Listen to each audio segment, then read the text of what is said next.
And we are live. This is Tuesday, March the 17th. Gee, I think it's St. Patrick's Day. Isn't today St. Patty's Day? I just now noticed that. We've been doing St. Patty's Day all week, or sort of all a few times. But we're not going to do anything St. Patty's Day tonight. But anyway, hello everybody. This is going to be a live stream. We will be doing a multiple art crafts projects tonight. We've got a lot to talk about, and I'm going to discuss most of all of it. I may not be doing all of it, but I will be discussing all of it because these are going to be ongoing projects that we're going to be working on in the next few weeks. So if you're watching this at a later time and you want to zip through the boring parts to get to the fun parts, I invite you to do so. In the meantime, I will be chatting with the people in my chat room, and we will be interacting with each other. They'll be telling me what to do, as bossing me around, and we're going to try to act as goofy as possible because that's what we like to do. We're goofy, we're fun, and we're a good laugh. I think we're a good laugh most of the time. I enjoy it, and I know the girls that come in enjoy it. So I will be greeting everybody. So hello, Cheryl. Hello, Teresa. Hi, Mina. It's been a crazy week, and a lot of our regular streamers that we watch, we kind of hang out at each other's houses all the time. They're all streaming this week because of everybody sort of staying in away from all of the things going on out there in the world. We're not going to talk about all that. We're just going to stay in here and do art, nothing but art. And so I'm glad Teresa's here, and I'm glad Sharon Lumbar's here because I've got happy mail from both of you girls I'm going to show off tonight. And Violet Johnson also sent me some happy mail. So we're going to be looking at that first. And we will be discussing our acrylic painting. We're going to try to start that uh, tonight. And I'm going to try to trace our pattern. And I'll post it on my Facebook page for anybody who wants to try to paint along with me when we start painting. I'm not going to probably get to painting tonight, but I am going to get to the tracing part of it, and we'll see what time allows. We're going to do this one last.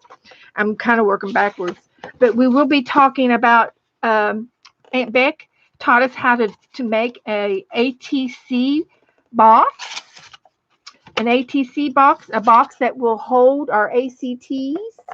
And our ACTs are 2.5 by 3.5 artist trading card. And I'm trying to get a card out of here. And this is the size of an artist trading card. And they will fit in our boxes like that so that we can store them in a box. And so it'll hold quite a few. And that way it's something small you can have at your fingertips so that you can have your cards close by you and get to them anytime. We're going to decorate this box. I've got some things to decorate it with and directions on that. And we also are going to do just a little bit of clay tonight, just a little bit, because I received something that requires immediate attention that we have to make. So we'll go over that in a few minutes too. But first, we're going to do our happy meal. So this is going to go to the side. Hi, everybody coming in. Hello, hello. Oh, and I'm going to be doing something with the fabric, with my fabric journal. Um, and I'll be talking about that too in a few minutes. I'm going to be doing fabric pages for the fabric journals, and at uh, Lisa Conley at Lisa My Eclectic Life is going to show us how to make a fabric journal, and it's a 6x6 journal that's made out of actually fabric or tore up sheets. She's going to be giving you directions on how to make that Thursday at noon Central, I think she said. Noon o'clock Central. You got that? So, hi, everybody coming in. Hi, Joan. And I'm going to participate in the journal page, the fabric journal page swap. If anybody wants to do that, I will talk about that in a few minutes. So don't say me anything now. If you want to trade with me, I will be trading with a fabric journal trade, and I'm going to show you how I'm going to do that in a few minutes after the happy meal. So first things first, I got some new fabric felting supplies as a gift from Teresa Church. So we'll go to Teresa's mail first. How about that? And I gotta fix this so that the lid will close.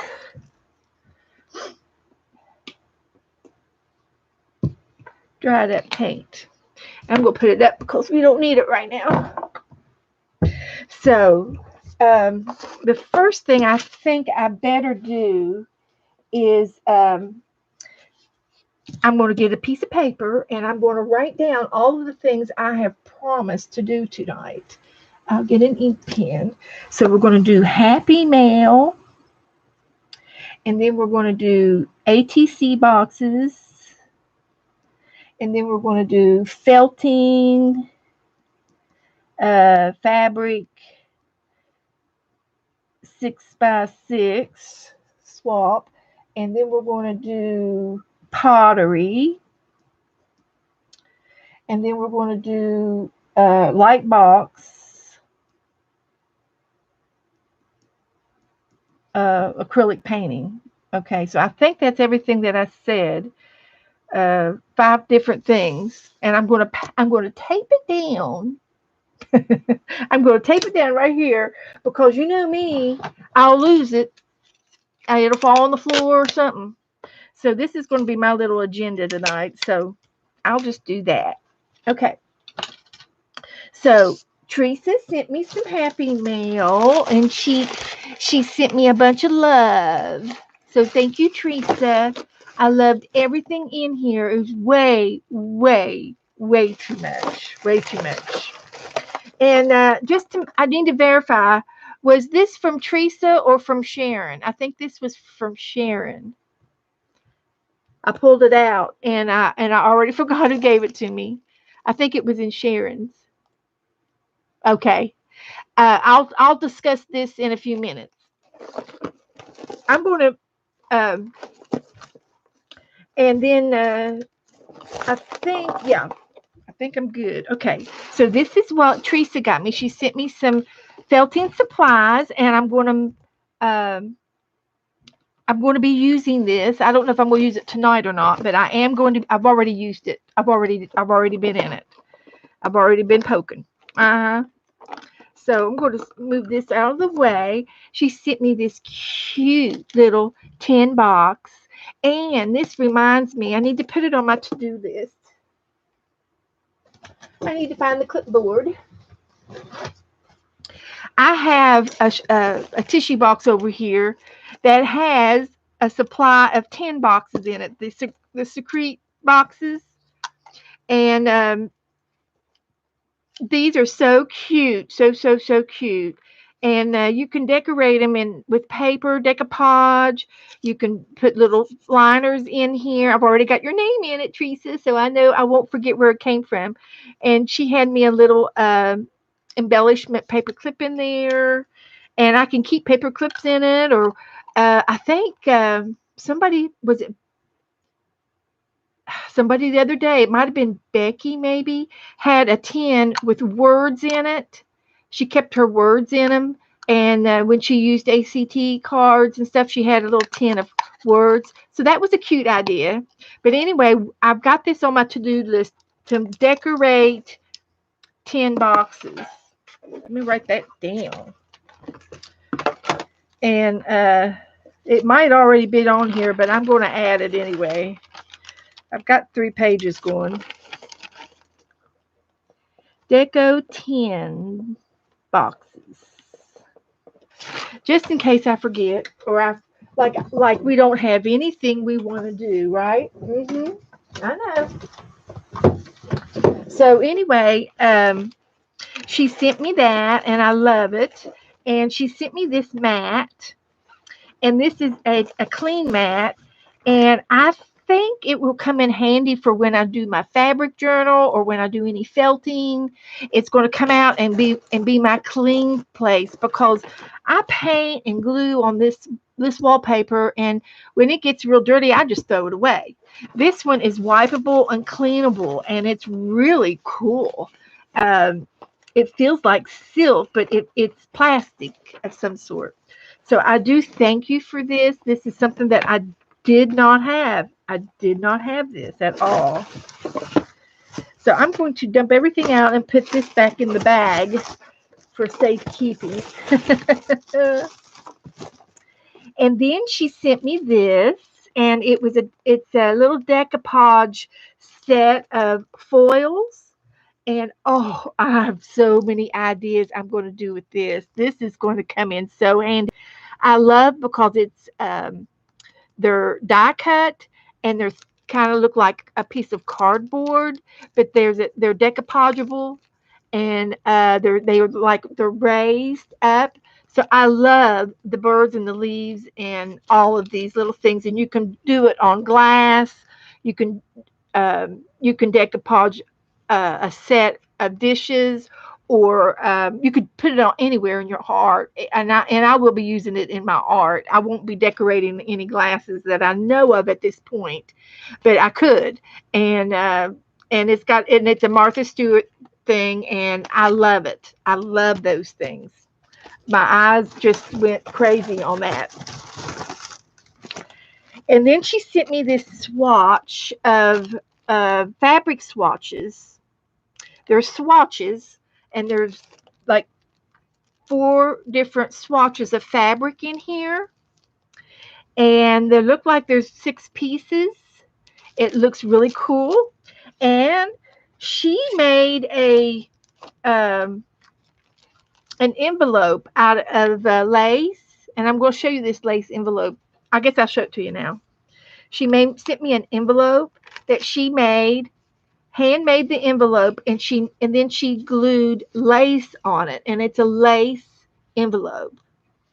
Well, this is the template for the fabric envelope, and it's going to fit right on these little squares, and I can make fabric envelopes out of all of these swatches, and I think there's six pieces, or I can use my other fabric. But I think this would be awesome. And of course, she used a file folder. It looks like a file folder, and then she had this lace that she glued down, and it is so cute. So I'm going to try to do the same thing with these fabric pieces. So that's going to go together, and she sent me the template for it. So I really appreciate the template because it's everything's there that you need, and I can figure it out. I can figure it out with this. So thank you, Teresa. And I guess since I'm here with the fabric envelope, she sent me a bunch of little goodies in here, and she sent me some money for all the pottery. Thank you very much. And she sent me a love note, and I will be doing a happy page maybe at the end of the stream tonight. If we have any leftover time, I will do some happy mail pages with her little embellishments that she sent me, and I love them. They're embossed, and they're very pretty, and they're uh, you can feel the texture on them and everything. And she sent me a little. I love this. I've seen these, and I think Tanya made these, and I've made them too.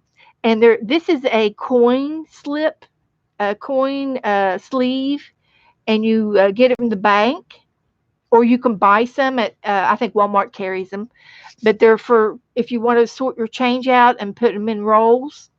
Well, it's a little tiny tuck spot for a little tiny piece of paper pad.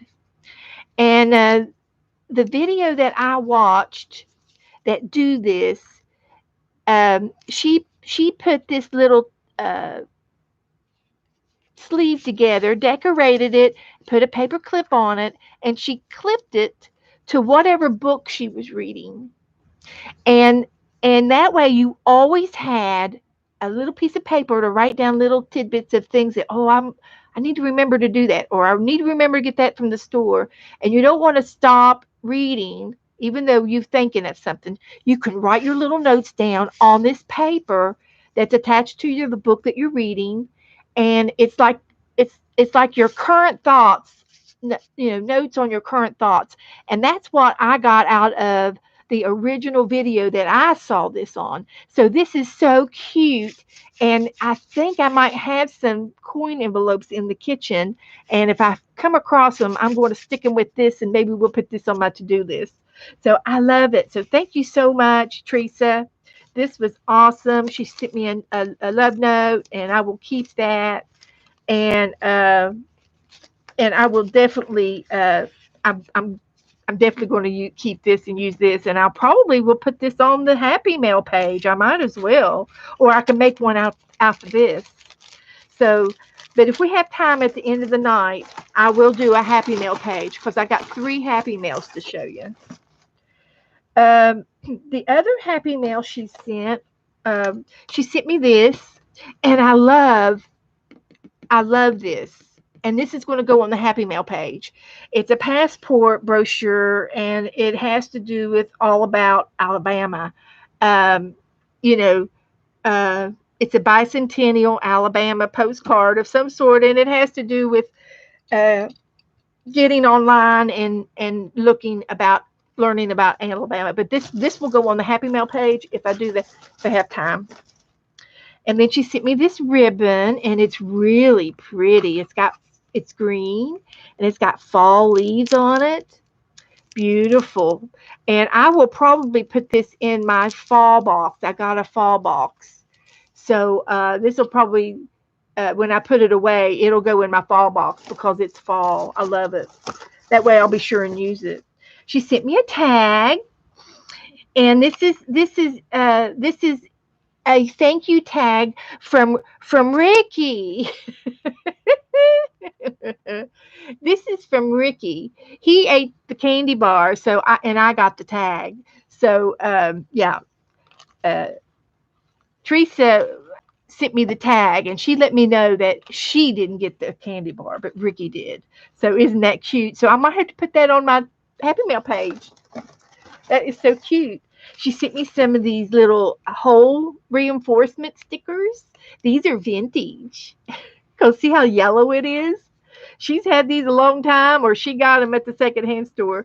And I was just looking for some of these the other day when I was sewing up the dog tag book that we had, and I did the Coptic stitch on it. And some of the holes and some of the tags were broken, and I put just regular Scotch tape on them. So if I had these, I would have used them. So these will go in my drawer up here close by, and I might use them on the Happy Mail page. And then she sent me this piece of lace. So isn't that precious? Look how pretty that is, and it's vintage. I can tell you right now it's vintage. It's so detailed, and this is going to go in my fabric journal. This is not going into the snippet jar. This, and I picked out a couple of, she sent me a whole little baggie full of die cuts and a charm, a heart charm. So I might have to make her a bracelet. Gee, I might have to do something with that, Teresa. But I got your name on the bag, so I know it came from you.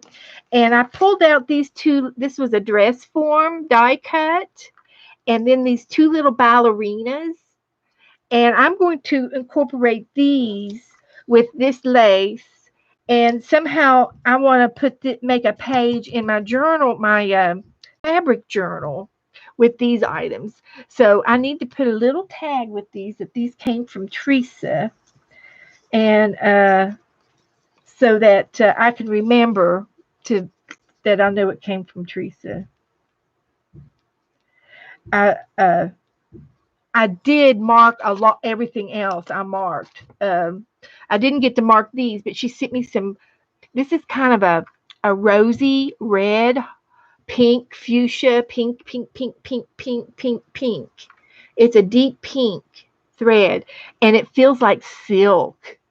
So I'm going to use this in my fabric journal with these items. And so I might be able to do some stitchery and do some uh, embroidery with that. And then she sent me this, and this is elastic. And I'm going to put this in my bead box because I make bracelets. And so this will come in handy. I think it's elastic. Yeah, it's elastic. So this is nice, and I'm low on it, so it'll come in handy. So yes, it's silk. It is. I knew it was, Teresa. Thank you so much, honey. I love it. I absolutely love it, and it's going to go in my fabric journal, and I'm going to be getting it out in just a few minutes. So I'm going to leave it out because it's going to go in my fabric journal. But anyway, I love all the little die cuts. There's tons and tons and tons of them in there. Since I have so much going on, I don't really have time to pull it all out. But you'll see me getting into this. This is going to be close at hand in my Happy Mail box. And I know it's from you because it's got your name on it. And I'm going to leave it, put it in the back in the bag, and I might use it when I do your Happy Mail page. And this is going to go in my bead box. And then she sent me this. This is a grip and rip tearing ruler. I have never seen this before, but it's a ruler, and I love it. It's got some different edges on it. It's got a real wavy edge. I lay this down and hold it down, and then I rip my paper up. And on this side, I've got this wave, a small wave, and I love it. I love it. And then it's got a ruler on the side of it. So I've got from Teresa on here, so I won't ever forget. So thank you, Teresa. I will use this. I love it because I have another one, but these don't tear very pretty. They tear real small, and it's not any worse, or it doesn't look. I mean, I can rip it a piece or do this, and it's about the same. And I like the design. So let's test it. Let's test it. Woohoo! We found a piece of paper. I think I have one right here. I do. I have a piece of paper. So we're going to test this one out just to see just to see. So I'm going to hold my ruler down on my paper, and I'm just going to tear this and see how well it does. Oh, it does. Oh, look at that. Oh, man. Cool, Teresa. Cool. Look at that. That is awesome. I love that. Now, let's do the other side. And I'll just take this piece of paper here. Oh, look at that. Oh, that tears like butter. Look at that. That is awesome. I'm going to put this in the bag. And so when I do your Happy Mail page, I'm going to incorporate that to remind me that you got me this ruler. Slopes and colonies. And wave, ondulation. I don't know what that means. Here's waves. Waves and slopes. So thank you, Teresa. And it's got a really cool ruler on it. And it's got a center ruler on it. There's the 0 in the middle on this side. And then it's centimeters on the other side. Woohoo! Cool. Cool. I will use it. Yep. It's going over here in my ruler stash. I keep my rulers in the front of this little box over. I've got a box holder over here for my books. So since I've already got it out and it's open, I don't need this anymore. So see ya. Wouldn't want to be ya. I'm going to put that paper right there because I might use it. So, and last but not least, Teresa sent me a precious keepsake. And I love it. So let me show you the keepsake. Let's see if I can find something to put it on.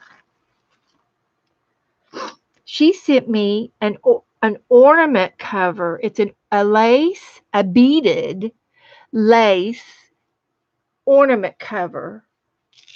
And it's round and it drapes over top of an ornament, like a Christmas ornament.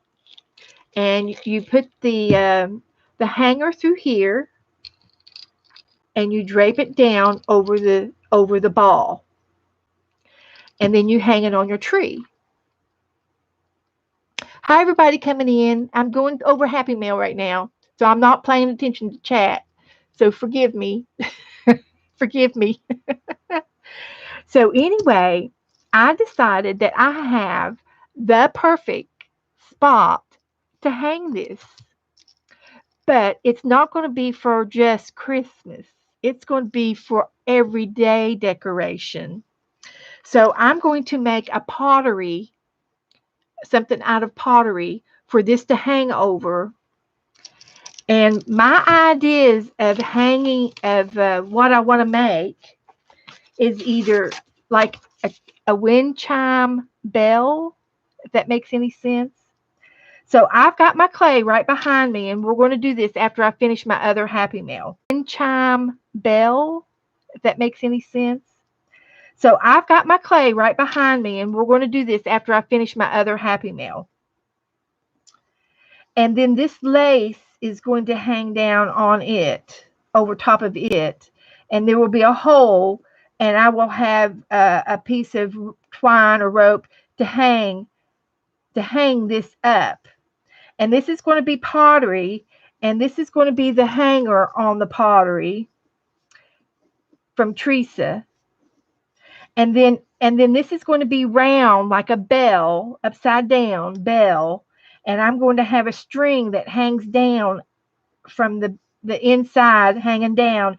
And inside there will be a fob, what they call a bell fob. And it's some kind of a beaded ornament, which would be clay. And it can ring the bell. You can ring the bell. And below it, I want to have a butterfly ornament with a little butterfly ornament underneath it. And I've got the cookie cutters over here. Actually, I got 3 butterflies. So it's going to have 3 little butterflies hanging down from the fob, and you can ring the bell. And this is going to be made out of pottery. Yes, the bell will ring. And this fob is going to go up inside. So when you ring or the wind blows these little chimes here, it can ring. And it's going to hang in a place. I have a place. My kitchen and dining room and living room is open. And I have this floor lamp. And it's a lamp, but it's on a little arm, so it bends out where you can move the lamp to just to where you want it. Like if you're reading, you can pull the lamp around over top of you. And I've got a hanging spot on this lamp. So it's going to hang right in the middle of my living space, between the living room and the dining room, all the time. It's going to be exposed to my eyes every day, and we'll see it every day. So we're going to make that together in just a few minutes. I'm going to start making it. And if I can, I think it'll be pretty easy to do. And I know we have a lot on my agenda tonight, but that is my pottery lesson for tonight. I know it is going to be absolutely gorgeous. And Teresa beaded this and used it with thread, and I'm sure it's very strong thread. And she beaded it with a needle and made it with seed beads. And Joe's pounding on something outside in the backyard, and the dog's barking. Nora is, I got a story about Nora. Boy, have I got a story for you tonight.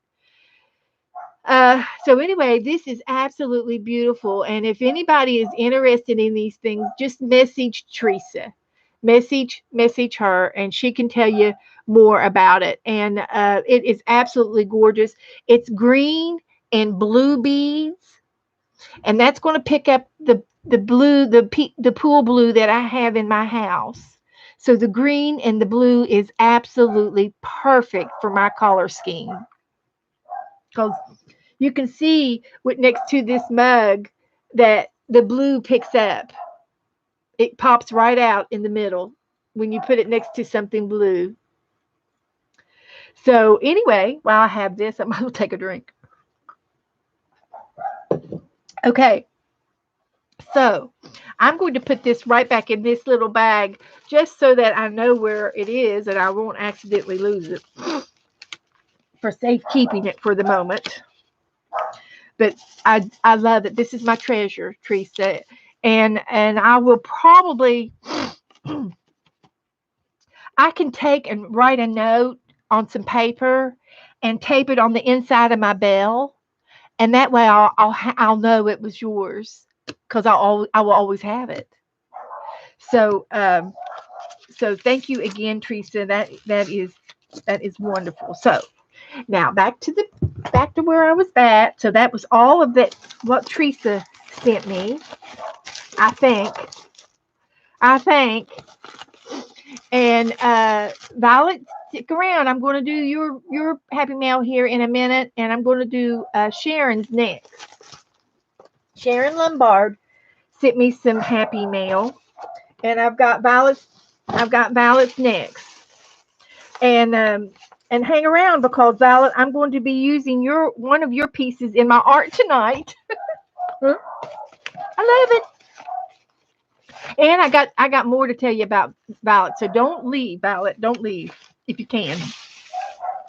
Sharon sent me some happy mail all the way from Oregon. I love my envelope. And it looks like I could reuse this envelope, but I'm not. I'm going to use it in happy mail. I'm going to make a happy mail page. And I put a lot of stuff that she sent me.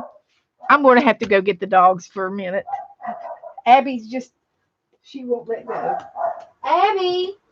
Come here, Abby. Abby. Abby.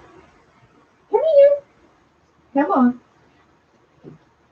Come. I have to separate. They're starting to play together. The girls are starting to play together, and I'm so happy, so happy. They were playing around today in the hallway, and they were acting like they were charging at each other, but it was all play.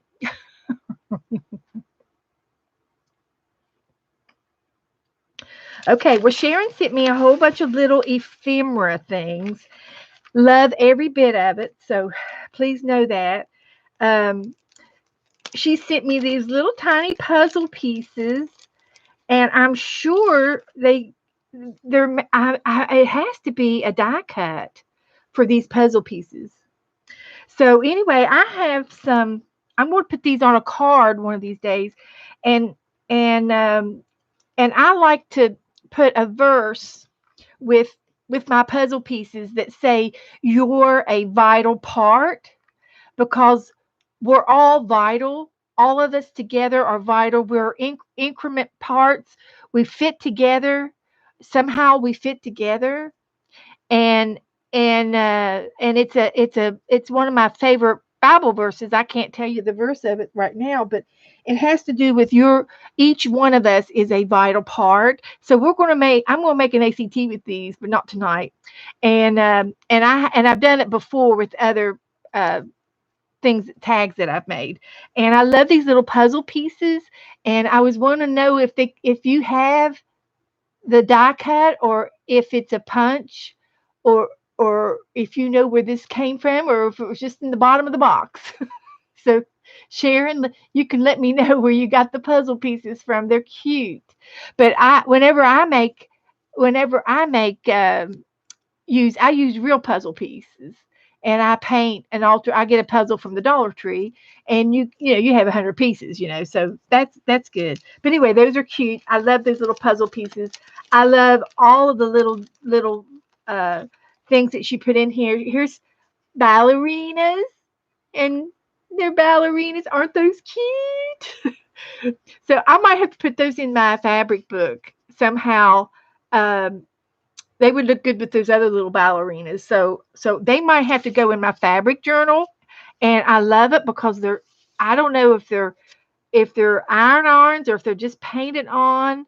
Um, I don't know what they are, but they look like they might have a transfer to them maybe or something.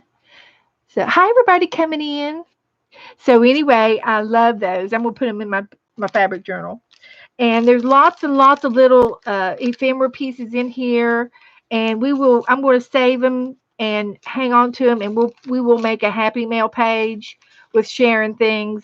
And I also have two more pieces of paper that she sent me, and these are the exact sizes that I'm going to be needing for my ACT box that Aunt Becky made. So these are going to go on my ACT box, and we're going to work on this too a little bit today, and that's why I've got these saved out over here. And then this was in Sharon's package, and she's a woman. And I immediately said, "Oh my, she's a power woman. She's going to go in my Power Woman book." And so I've got it here. I've got it marked for my Power Woman book from Sharon Lumbar. And I'm going to fussy cut her out the rest of the way, and I'm going to glue her in my Power Woman book. So Sharon, you're famous. You're going into the Power Woman book. So love that. Love her. So I left her out, and she sent me this fish in my bag, and it's beaded. It's beaded. This is all beaded and made by hand. Every little fin is beaded and added on by hand. This was handmade. There's no way that a machine could make this. No way. And it is so cool. It's a fish. So I don't know what I'm going to do with it yet, but I will. I'm going to do. I love fish. I do. I love fish. So this is going to go. I don't know. I just don't know. And she sent me a bead, an angel bead. So I want to make a bracelet for me, and I'm going to put the Sharon's angel on it. And so I don't know, I won't get to do it tonight. So it's going to be on my desk to make soon. Soon. We're going to do that soon. And then she sent me some little fabric. This is like a little piece of fabric stamp, and it's made just out of a piece of muslin with a machine stitch on it. So these two little things are going to go in my fabric journal. So they're going to go over here with Teresa's stash to go into my fabric journal. Those are so pretty. I love them. And she continued to send me this little envelope. It's a little envelope, and it is so cute. We're going to have to make some. And it's a square, but then it's got two rounded sides and glued. That's it, girls. We can do that. We can do that. These are so cute, and I can see doing them in different sizes. So anyway, she had a few little trinkets in here, and I added a few more. So there's a little tag, just cute little stuff, everything. And I'm sure that she had, and these were cut off from a calendar or something, and they're little wreaths and flower arrangements. Aren't they cute? And I stuck them in this little envelope, and there's just lots of different paper things here. This butterfly. So when we do her happy mail page, and I love this one, This Way to the Beach. Woohoo! That's me. And then we're going to have to make this a tag and let it hang so we can see both sides. Laugh and play, smile. So that would be cute to make a tag out of, and then it could be, you could see both sides. So cute little things to say. This is an index card. Isn't that cute? I love it. I love all of it. And then this is an envelope. And I have seen these envelopes before. It's a particular stationery that it's a name brand, and it's a Chinese, and it's a Chinese stationery set. And the reason why I know this is because I have a pen pal that used these, and I asked her about it, and she told me about it in a letter a long time ago. So I know that this is a mailable envelope. Yep, Japanese. Okay. Okay. But anyway, this is so cute, and I've been doing a lot of pocket stuff lately. And so we'll definitely be using that on our Happy Mail page. But there's just lots and lots of little cute papers that Sharon, that this will last me for a long time. And some stickers. This is a sticker itself. I think this is a sticker, and it's foam craft, so that'll make something fun to do. And there's a piece of a napkin in here. I've got your name all over this. I put SL on it, so I know it came from you. Everything's got SL on it, and your name, Sharon, so I won't forget that it came from you. I put your name all over everything. I'm going to start doing that. So, and here's a piece of mulberry paper. Look at that. It's got dried flowers in it. Isn't that precious? That'll make something cute. And even the envelope is just awesome. So that's enough, Abby. That's enough. Thank you. So anyway, this is what Sharon sent me, and there's more. There's more. She sent me this little bookmark, and I think this would be cute to maybe paint, because it would be a lot of just mostly greens. It would be all green for ivy vines. But that is precious. And then she sent me a love note. And then this is the most precious thing of all. She sent me this gadget. And I thought, what in the world is this for?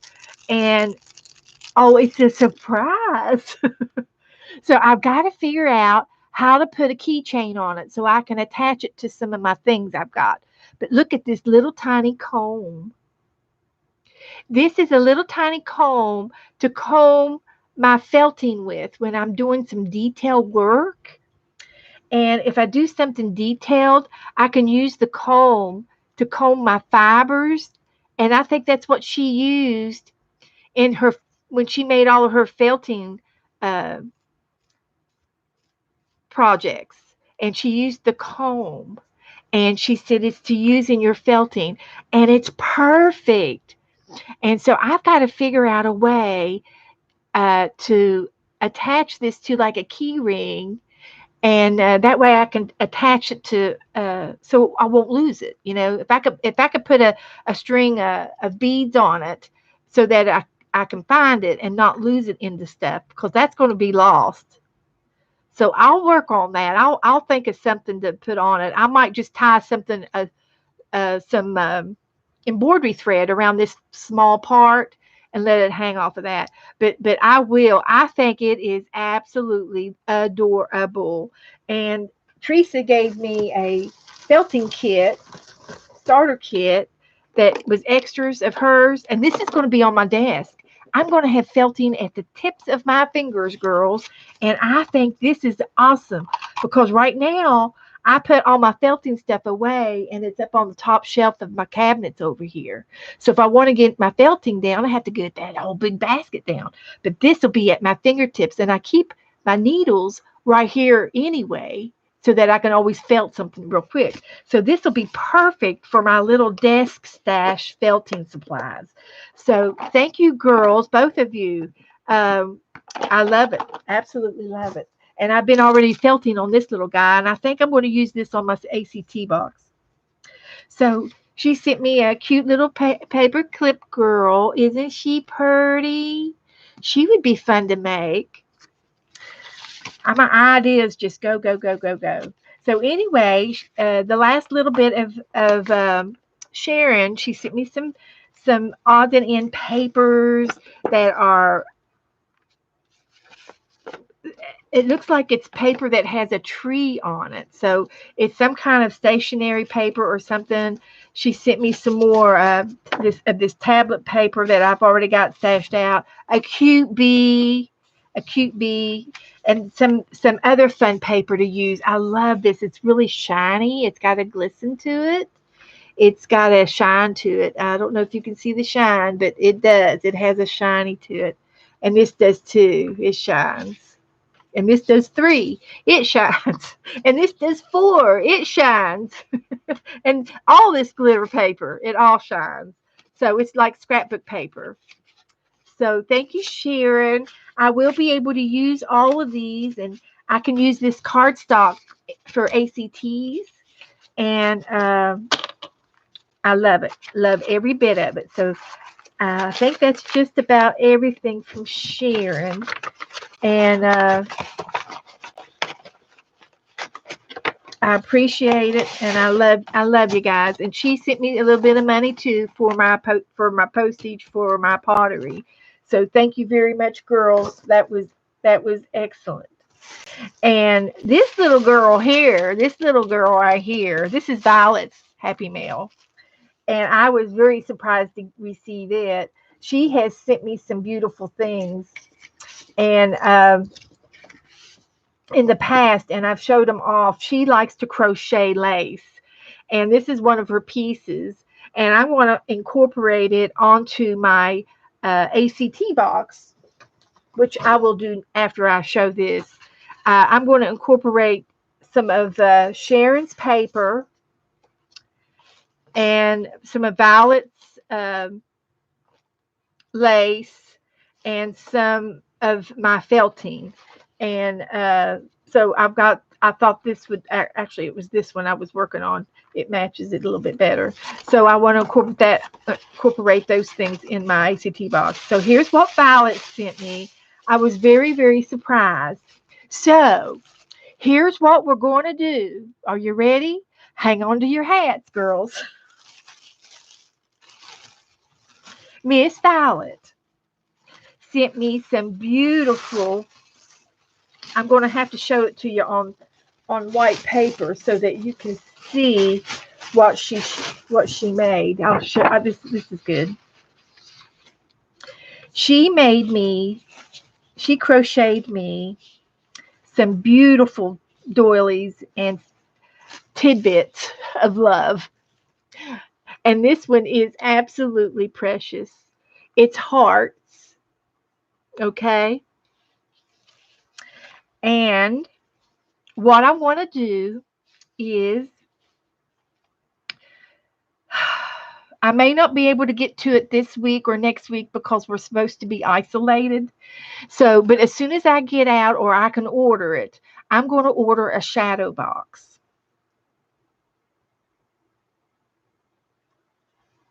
Take a little drink. And in the shadow box, I'm going to put some of these pretty, pretty things that she made. And I'm going to make a shadow box. And the shadow box, I want to be able to open the front door. And I've got several shadow boxes in my bedrooms. And I put my bracelets in them. I hang them up. And that way I can open the door and pick out a bracelet, and then I can shut the door back and stuff. So this is going to be some kind of a Happy Mail precious box. And I'm going to start it off with some of Violet's beautiful things. I think it would be pretty if it was on a piece of black velvet on the box. And then I can put these in like with push pins. And that way I can move things around. But she sent me these cute, I don't know what I'm going to do with all of them, except I know I want to display a couple of them in this box, shadow box. And I'm going to use one of these laces on my ACT box. But I thought it would be pretty to put, I want to see these hearts.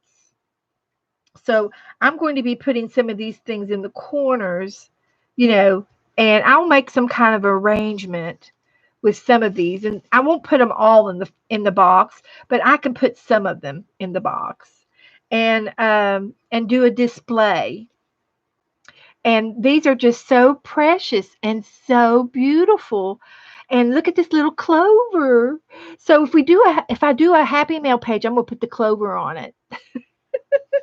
I gotta use one of them in our happy mail. It is so cute, precious, precious. And so anyway, you're going to be my instigator of starting a shadow box.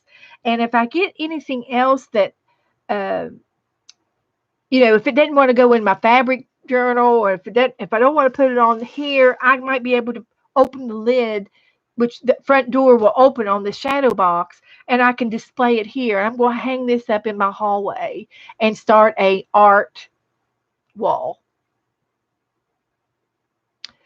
So wouldn't that be cute? And so thank you, Violet. I love it. I love, love, love these little pieces. I don't know if you have any idea of what else I can do with them. They're little dollhouse things. This would go good on a dollhouse bed. This would be like a little rug, a little area rug, or something hanging on the walls of dollhouses. I mean, that's what it reminds me of. They're called postage stamps. Cute, cute, beautiful work, beautiful work. So I would definitely cherish these, and I have a few pieces in my bedroom already that she crocheted me, and two of them are rufflies, and they go under my lamps in my bedroom, and another one is a cross that I hang on my lamp in my bedroom, and then this little last piece now. See this little piece here, Violet? Doesn't this look like the beginning of an angel? You can make her wings a little bit bigger. I don't know what this is supposed to be, but it's got a little hole here, so it's something that can dangle off of a lamp, maybe. It is so precious, but if you had little more wings on her. Oh, it is an angel. Okay. Okay, okay. She's an angel. Well, thank you for my angel. I love her. I love her. Hi, Mary. Hi, everybody coming in. I'm going over Happy Mail that Violet sent me. She sent me a cute little card.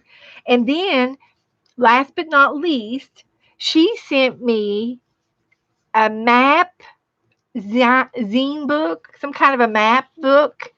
And it holds it. I've seen these, but I haven't made one yet.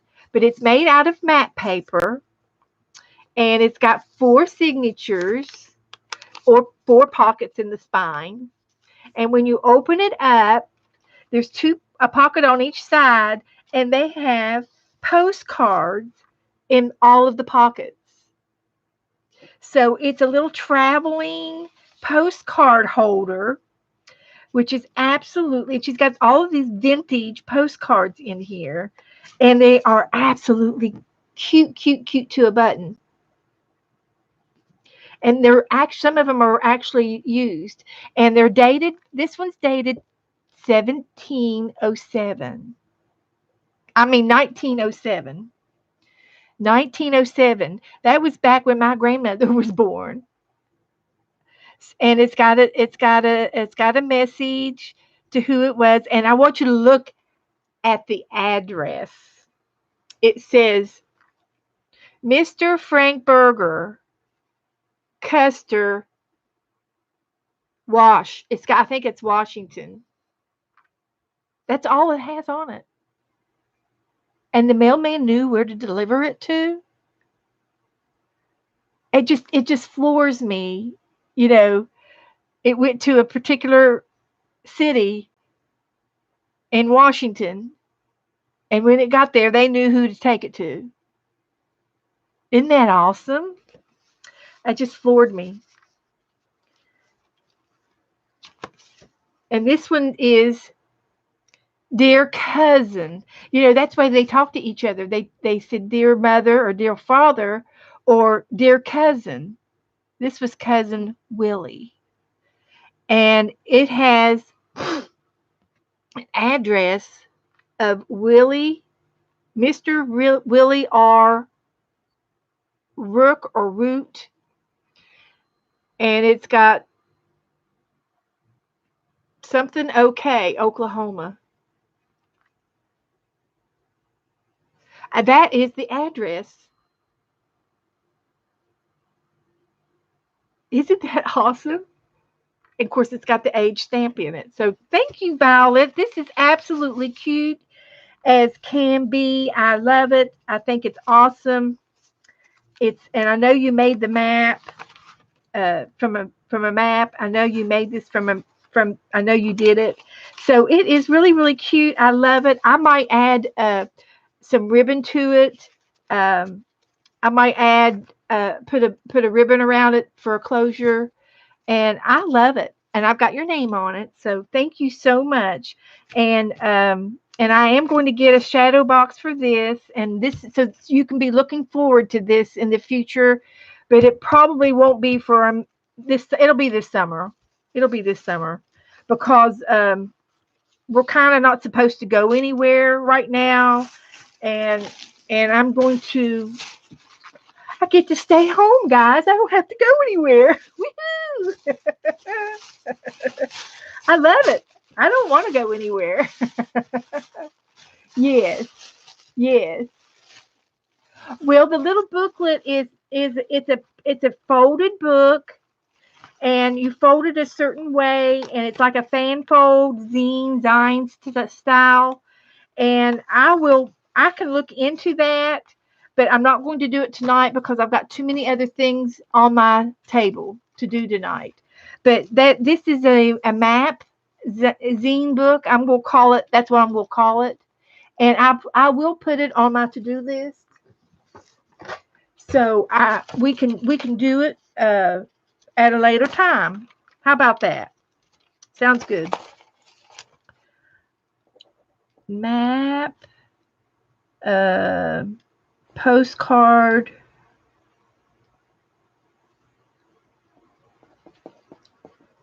holder book, and I'm gonna put Violet here.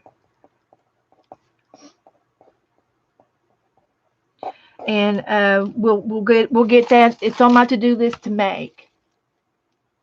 I know it. Well, we don't have to do it in order. We've already done all of these, and we've done all of the checked marks. So that's good. We're getting there.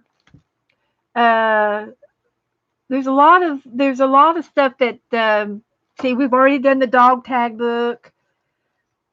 We've done the brochure. I want to do a new brochure Home Depot book. We've done one before. Yeah. So yeah, we've done a lot of these. I just need to go over it, but I won't have time to do it tonight. Okay. So I've done Happy Mail, and if time allows it, we'll do a Happy Mail page. I'll add that to my list. Okay. So let's go into. I've got. I was watching Becky this week, and she made an ACT box for our ACT box to hold our ACTs in. So it's 2.5 by 3.5, and this is how you do it. And what I did is I watched her video again, and I cut it out, and I made this. And this is what we're going to use tonight. But then I got an extra piece of paper, and I took, and I think I did it again. I wonder what I did with it. Here it is. I made a template. This is the template that I made, and I can copy this. And I went ahead and did all the folds on this sheet. And I might go over the folds with a different color of a pencil to show you where I folded it at. I know you might not be able to see on this white paper, but the red lines are the cut lines, And then the dark line, the dark are the measurements. So this is all on her video from, was it day before yesterday or yesterday that she did this? I think it was Monday.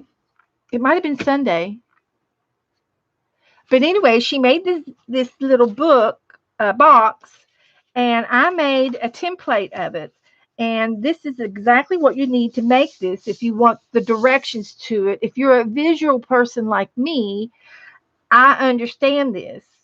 So this is 1 3/4, 4.5, and these are score lines. This is where you would fold it at, these lines. And that's what these are on this side. And then on this side, these are the score lines. It's at 1, 2 3/4, and 6.5. Those are the score lines.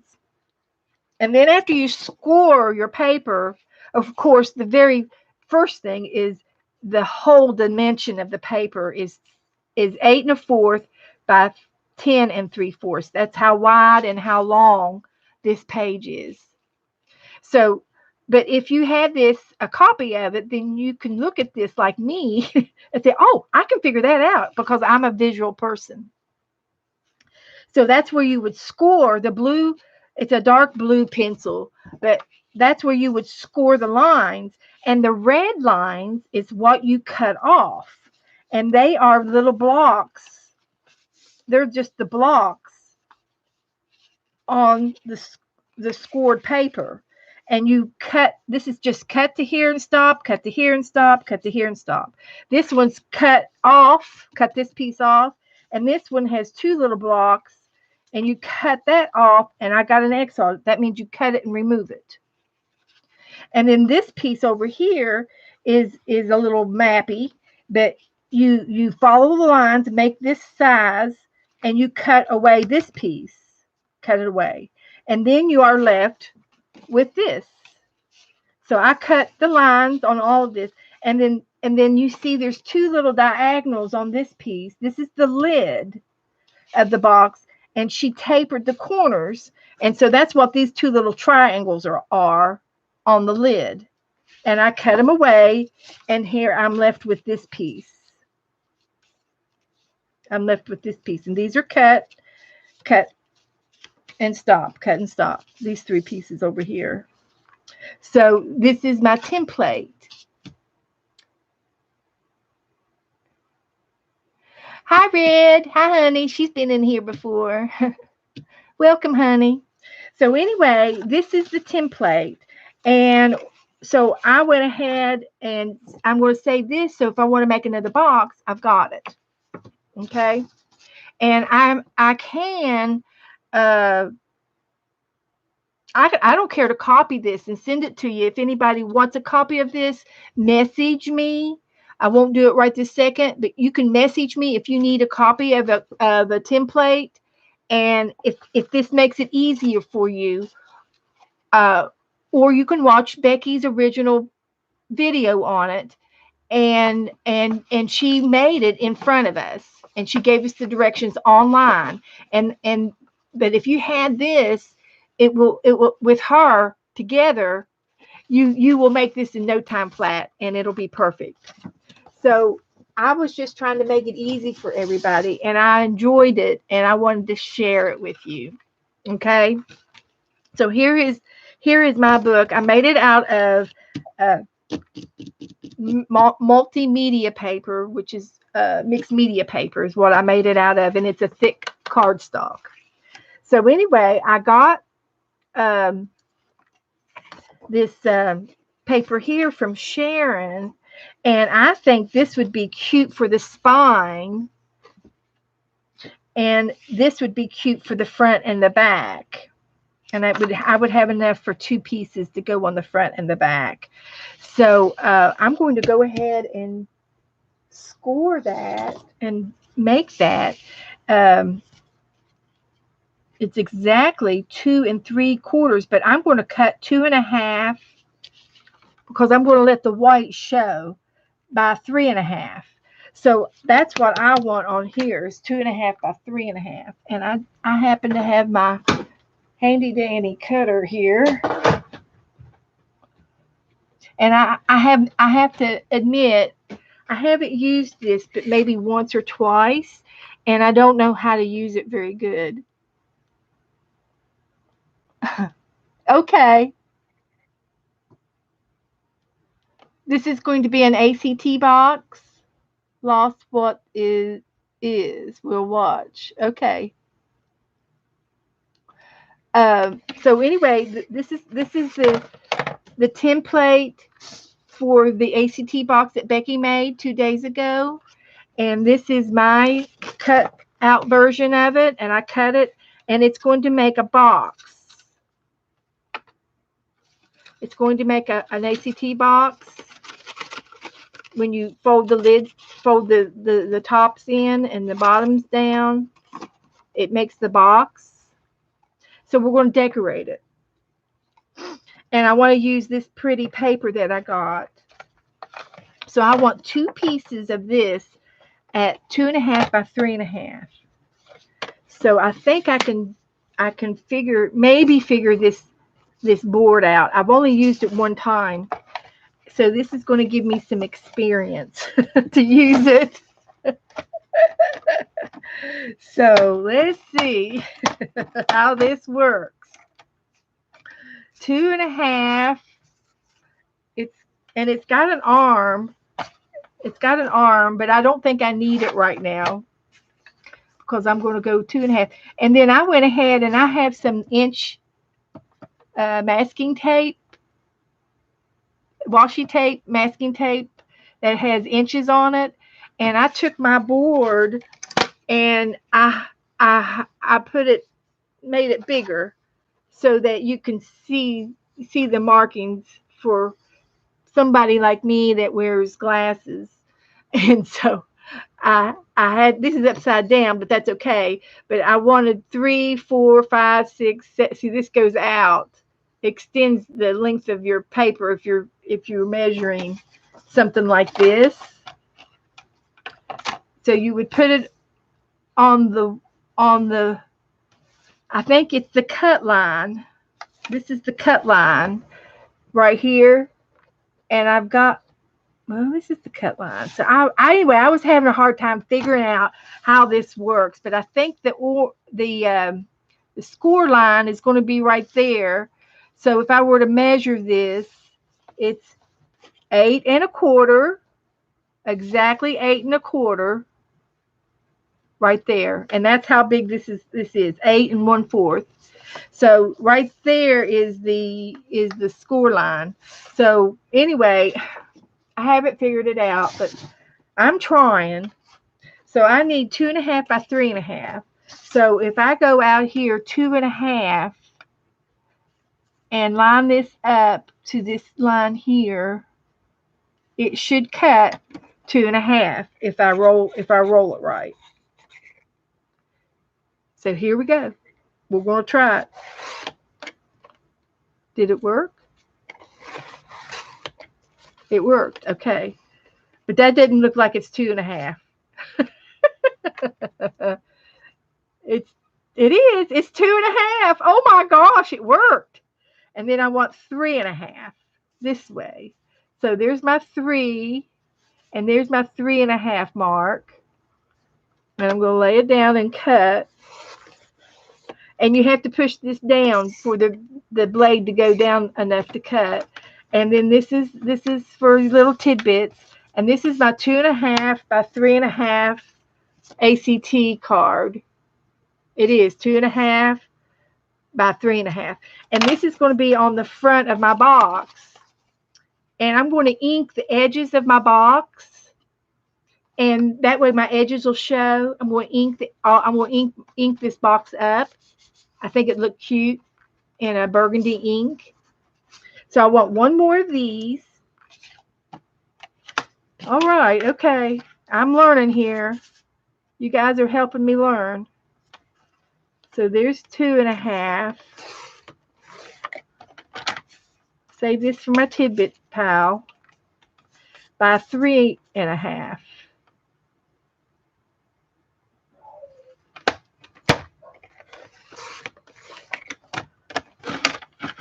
Okay, so I got 2 of these, one for the front and one for the back. And then somehow I'm going to incorporate this on my box. I don't know how, but I might do it like this and do it on one side and do it diagonal. But it's going to be on my box. I'm going to use this on my box. This is what Violet made me. So there's that. Now the sides, I'm going to, well, this is the bottom. Okay. So this is the top. So I'm going to have to make something for the top. And I might be able to use this piece. It looks like it's perfectly fit. It'll perfectly fit. So I just need to make it 2.5 wide. And it's already pre-cut to match. And it is 1.5 by 2.5. So I find the 2.5. This is all new, guys. I'm doing something new tonight. So I'm going to make one of these for the top. And then for the bottom, actually, I don't know. This might go on the inside of my, lid. So we'll see. We'll see where that's going to go. But what I want to do is for the spine, I want it to be 1.5 by 3.5 on this little lace piece. So I want it to go up and down, and I can choose what I want for the spine, and I'm thinking of this ribbon here.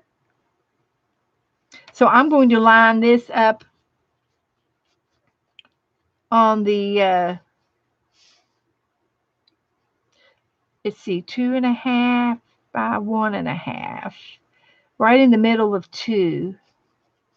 I'm going to put this right in the middle of 2. This middle piece of lace there. That's what I want to be in the middle of my 2. So let's see. How do I want to do this?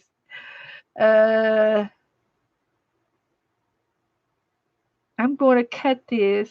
I might have to cut this by hand. I don't know how I want to do it. I want to center this with this brown lace. And I want it to be from there to there. So I'm going to cut it on that little mark right there. And I'm going to eyeball it.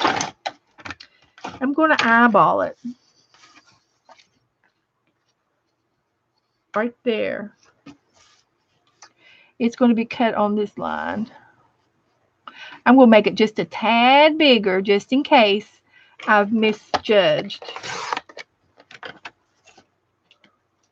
And then I'm going to do it again on this side.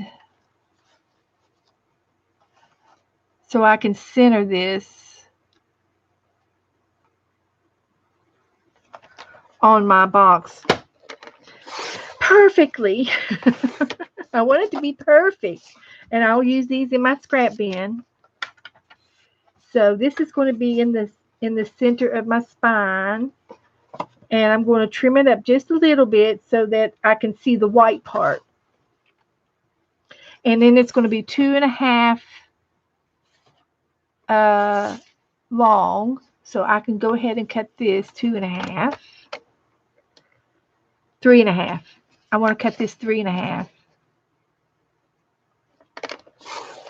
Okay.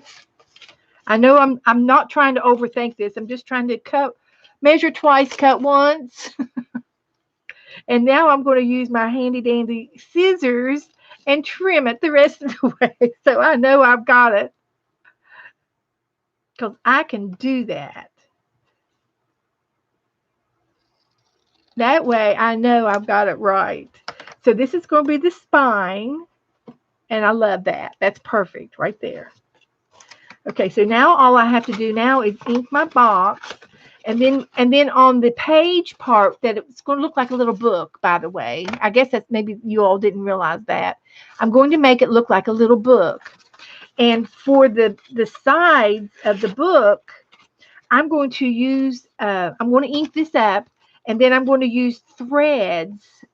And I'm not going to be able to finish it all tonight, but I'll give you a demo. But I'm going to use threads that line up right here, real thread, to make it look like pages. And on the top and on this side and on the bottom, you're going to have threads to make it look like book pages. And then you're going to have this on the spine, and then I'm going to have this on the front. And then on the inside of my book, I have a little place right here for a piece of leftover paper. And then I can worry about decorating the rest of the lid later. I might be able to use, I've got some leftover laces that I can use for the rest of the inside of the box. If I want to put lace here, here, and here, I have enough paper to do that. And then, but on the outside is going to be thread here, thread on this side, and thread on the bottom to make it look like the pages. So that's my goal. So I'm done with the paper cutter. That was a good lesson on how to use my brand new paper cutter. I've had it a long time, but I don't use it very much. I rip everything. So hi, everybody in here. I know I haven't said hello to everybody. If you just came in, you'll have to look to the beginning of the video. I showed off my happy mail that I received. I got some beautiful happy mail from Sharon Lombard, Teresa Church, and Violet Johnson, and I showed it all off. And now we're doing a little ACT box that Aunt Beck's Creations taught us how to make. It's an ACT box, and also on the front of this, it would be cute to make a little indentation, a little half round, so that it looks like a finger, a thumb place. And I don't really have a circle punch like that, but I do have something that I could trace and maybe cut out perfectly, like something round. And I'll make a little round mark here to cut out. It's just a half of a circle. And that way when I close my box, I'll have that little thumb image. So that'll be cute. So I will go ahead and do that before we're going to ink all this up. I should have marked it on the inside instead of the outside. But we live and learn. We live and learn. But that's going to be my thumb hole there. And I want to ink it up in this cherry cobblers. I might have another cherry cobbler in a little thing. I think I do. This is called Cherry Cobbler, and it's a little ink pad. And I'm going to go over all of the creases and joints of my box. And I'm not going to worry about the ones showing or not showing. I'll just ink them all up, and that way they'll all be covered, and I won't have to think about it anymore. Hi, Nancy. Hi, everybody coming in. Thanks, Nancy. Oh, well, I'm only human. And as I ink this, I'm going to try to catch up on some chat. I know I have not been watching chat. I've been busy. I've got a checklist of things to do tonight. So yeah, we got lots to do. Moving on. So anyway, I do know that this is the inside, and so most of everything's going to be on the outside. So I'm going to try to really, I might even just do this, because if I have paper on it, it's it's going to be covered with paper, right? So, yeah, let's do that. And I don't think this piece will show, but I'm going to ink it up anyway.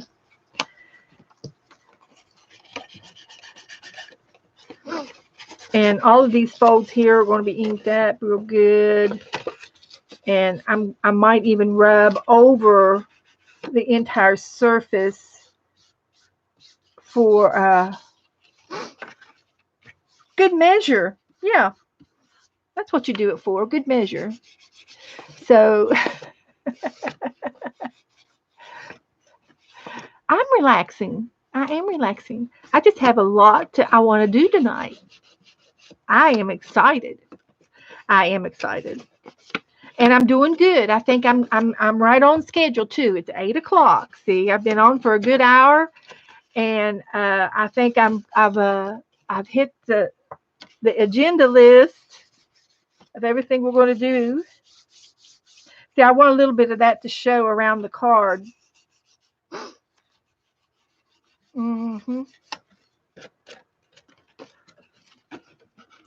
And because I've got a little bit of pottery I want to do, and I want to show you my felting project. I'm not going to actually do the felting, but I might get you all to help me with what my page might incorporate.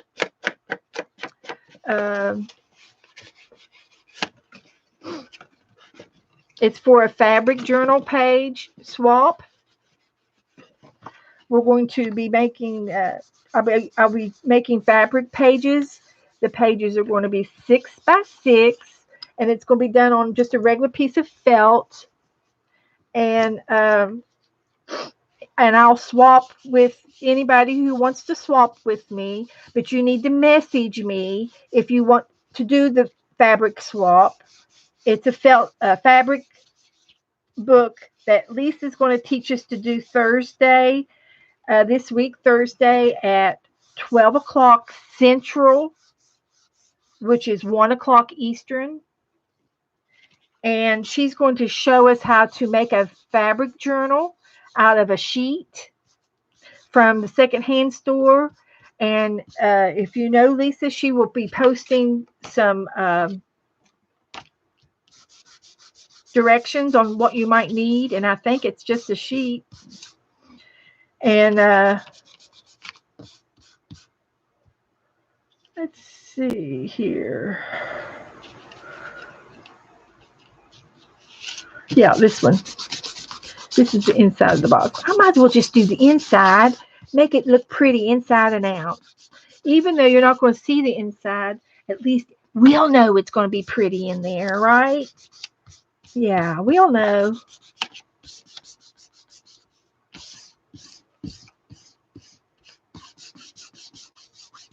We will know. But anyway, the fabric journal book, Lisa's going to show us how she made hers. Lisa also has a string of videos that actually demonstrates how she made her box, made her journal. And Becky has a video how she made her box and how she decorated it. Of course, you could decorate your box any way you want. So this is my box. This is the inside. And it's going to go like this when I glue it together. And I think I'm ready to glue it together, because that's it. So, but all I want to do now is glue my pieces down. So this is the inside of my box, and this is the outside of my box. And this is going to go here. And this one's going to go on the inside of this piece. And this one's going to go here. So I'm going to go ahead and get my glue out and glue her down.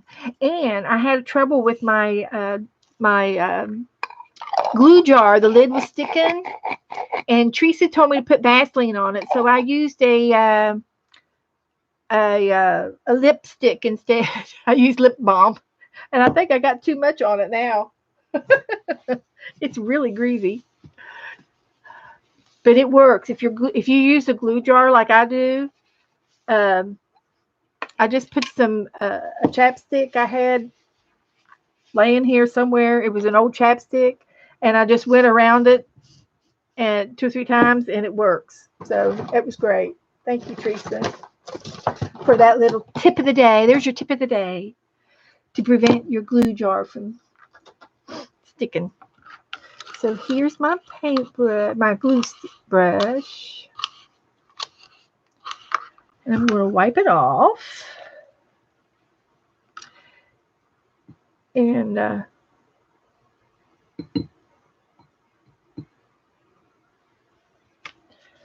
think I'll get a magazine. What I got down here? Piece of wallpaper. And I'll glue my back piece of my paper. And then I can stick it on there.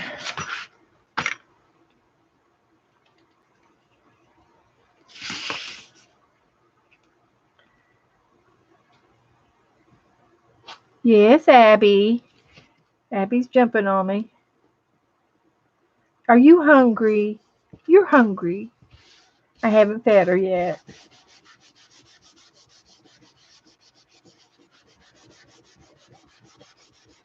Okay, there's the front, and I'll have to go over that little thumb thing after that dries. Now we'll do the back side.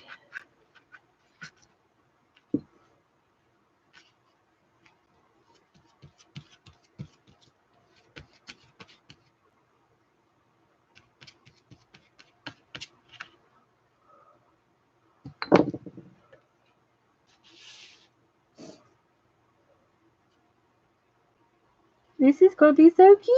Thank you, Becky. This all was Mary's fault. It's all her fault. Mary started it. She was making the other Friday night. She was recycling cigarette boxes from her brother, and and the boxes weren't quite big enough for ACT card. And so she was going to have to make up some. There she is, Mary, and she was going to have to make new size cards to fit in her cigarette box if that's what she wants to put in her box, unless she puts something else in her box, and that's a possibility. So you can do anything you want to your altered boxes. And so anyway, Becky said, "Well, I'll make up a pattern and do it for ACT boxes." So Becky got the idea from Mary, and so she came up with this the other day, and it is cute as a button, and that's why I'm doing it. So I'm going to use this for my spine. So thanks, Mary. You inspired us. And that was my phrase of the week, aspire to inspire. And I did not know what aspire meant.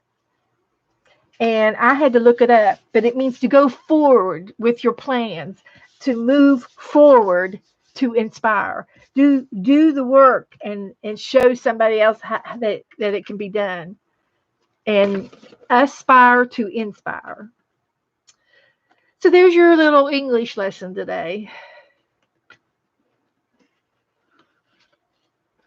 We're always learning from each other. I love it. Okay, there's that. I like that. That looks good. That's okay. So there's my box. Now on the inside, I've got a little piece to go right here on my lid. So another piece of glue.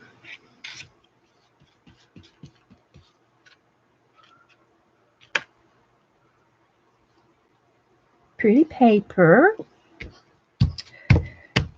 Thank you, Sharon. Thanks, everybody. And I'm going to put lace, just leftover lace trimmings on these little tabs. I think I might have enough to do that. Oh, yeah. So this is going to be, I'll just eyeball it. I'll mark it on the back. Learn from my mistakes. So I want this to be about that much. And I'm going to need 4. I'm going to need 4 of them. Can I get 4? I think I can. I sure can. I got 4. So I can do tops and bottoms. Good. And I'm going to use this little embellishment here. I got another one to go on. And I might even use something like this on there. I haven't decided yet. So let me cut this up.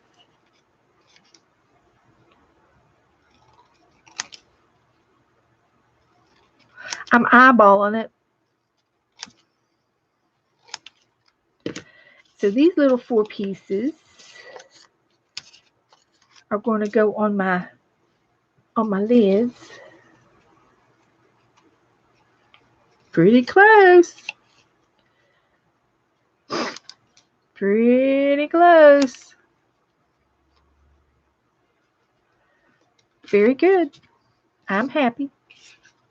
So I'm going to glue the backs of these.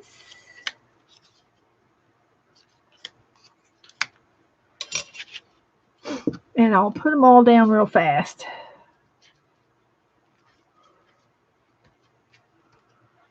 Boom, boom, boom. Got an assembly line going here.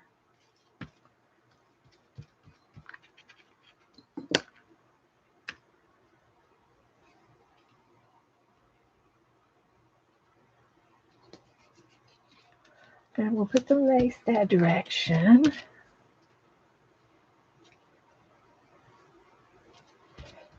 Put the lace that direction.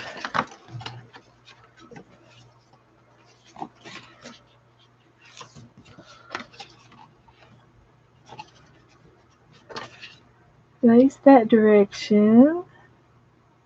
Trying to be coordinated.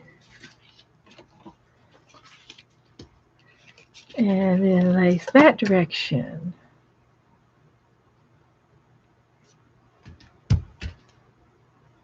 Ta-da!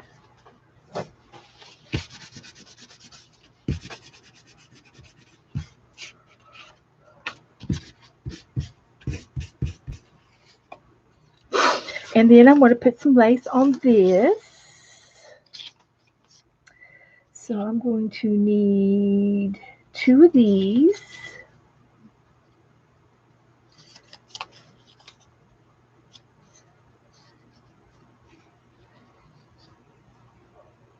About there.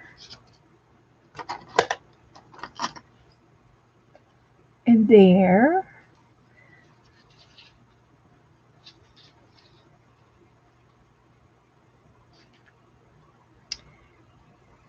And there.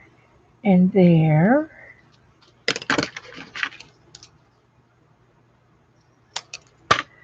And there. I'm going to eyeball it again.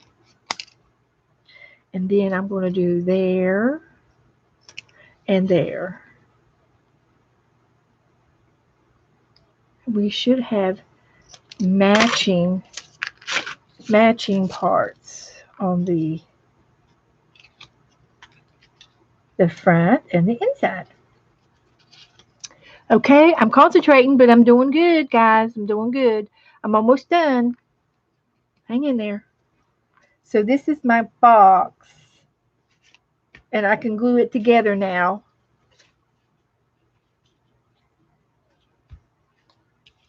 And I'm just going to show you and tell you about the spine or the book page parts of the book.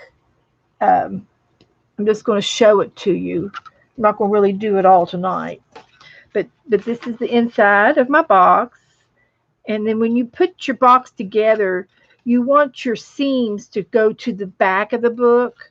So it makes a difference it really doesn't make a difference, but if you really want to be picky, Becky was talking about explaining that this is the back of the box, and she wanted these edges to be towards the back and not towards the front. So I would fold in the back side, the two little sides, and then it goes from the front to the back, and that's how I'm going to glue it together. So I want to glue this piece here and these two pieces here.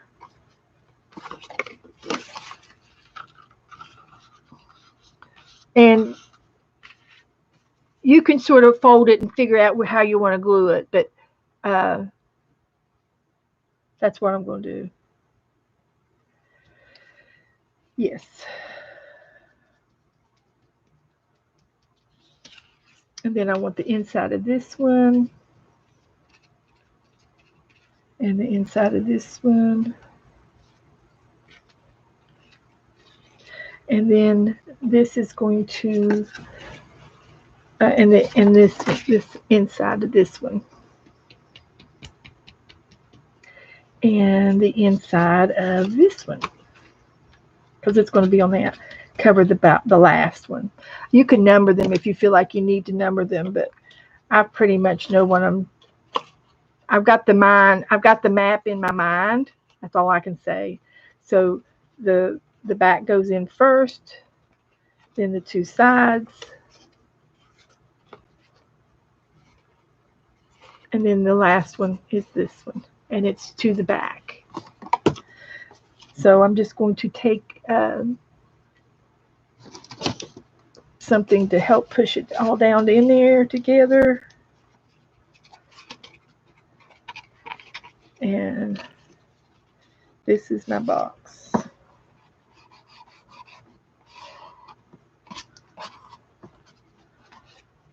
Now, when I get done with this, it would probably be a good idea to maybe gloss all over it, like with Mod Podge. And I'm not going to take the time to do that right this second because I've got some more projects I want to do. But there is my ACT box. And I was trying to describe to you how I wanted to do the pages. And I'm just going to just describe it to you without doing it all. I happen to have some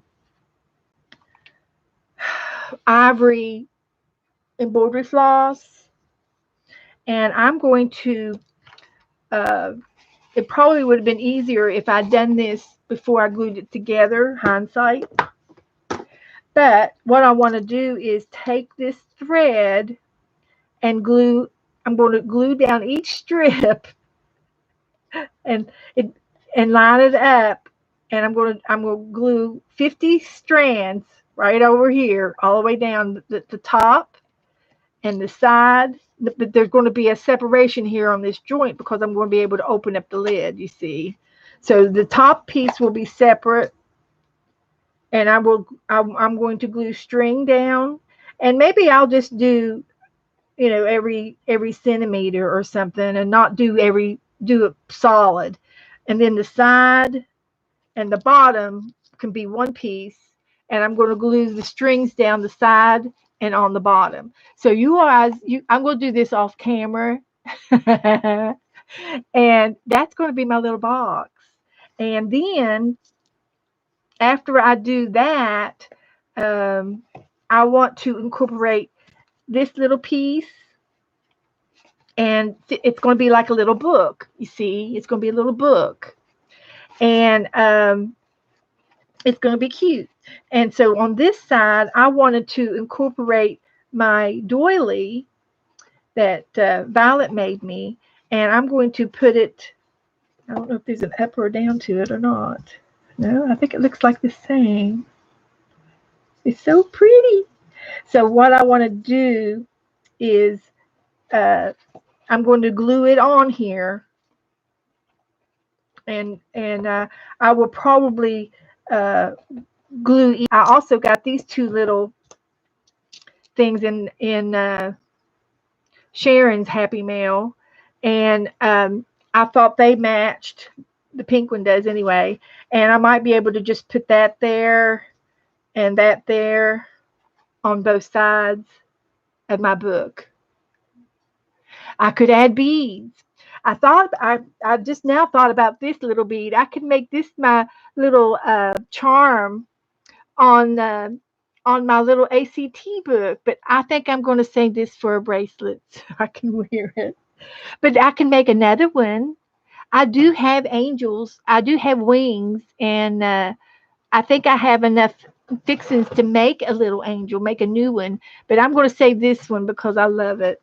So yeah, and I might make that bracelet online with you guys. Maybe I can do it Thursday or Saturday. I'll put that on my to-do list if I can. That would be nice. So, but that's my intentions for the rest of my book. And I do have a little piece of paper left. Cool. And I don't see any place where I want to use it on here because I'm covered here and I'm covered here.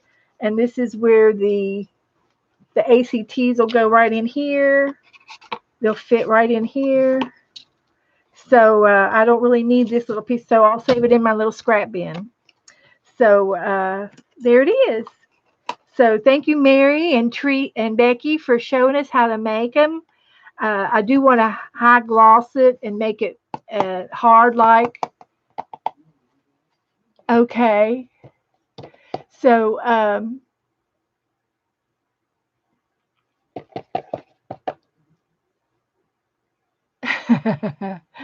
and so that's it for that for tonight. Okay. Unless anybody has any questions, you can, if you want a copy of my template, I can mail you a copy, but you need to message me, personal message me, and give me your. I probably have everybody's addresses, but if you need this, but Becky does explain this on her channel in her description below her video has these markings already down.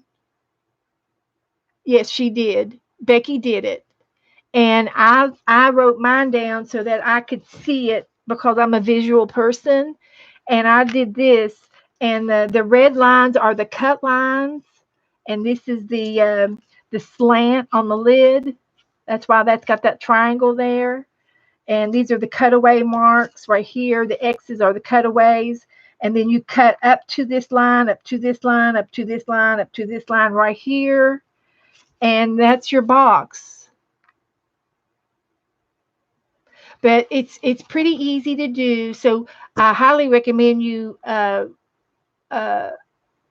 check Becky's video out. So, and if you have any other questions, holler at me. I'll be glad to help you. But this is going to be on my I can leave it up here on my desk, and I can put all my ACTs in it. And then when this gets full, I can put them in my ACT binder that I have in storage over here behind me. So there's my ACT book. Okay, good. So these two will go. I'm going to put these in the box. That's good safekeeping, wouldn't it? I'll put them in the box for safekeeping, and that way I won't have to hunt. Cool beans. And if you have any doilies, even a doily would look cute on part of the book. If you have a doily, I had this out for something else, but anyway, art is whatever you want to make it, buddy. So I have this piece left over and this piece left over. We did good. Okay, now moving on. I'm going to talk about the fabric felting page. and because I've got it here. And Aunt Beck is going to, Lisa is going to be talking about it in her stream. She's going to stream, she's got videos on fabric book making of a fabric book. And she's got all kinds of videos on it, a playlist. So you can go over there and check it out. And the thing I want to do is make a couple of sheets up. I want to cut the pages of the fabric page book is going to be 6 by 6 inches. So I thought that I would, I'm going to cut some 6 by 6, and I believe this is 12 inches here, so I can cut this in half.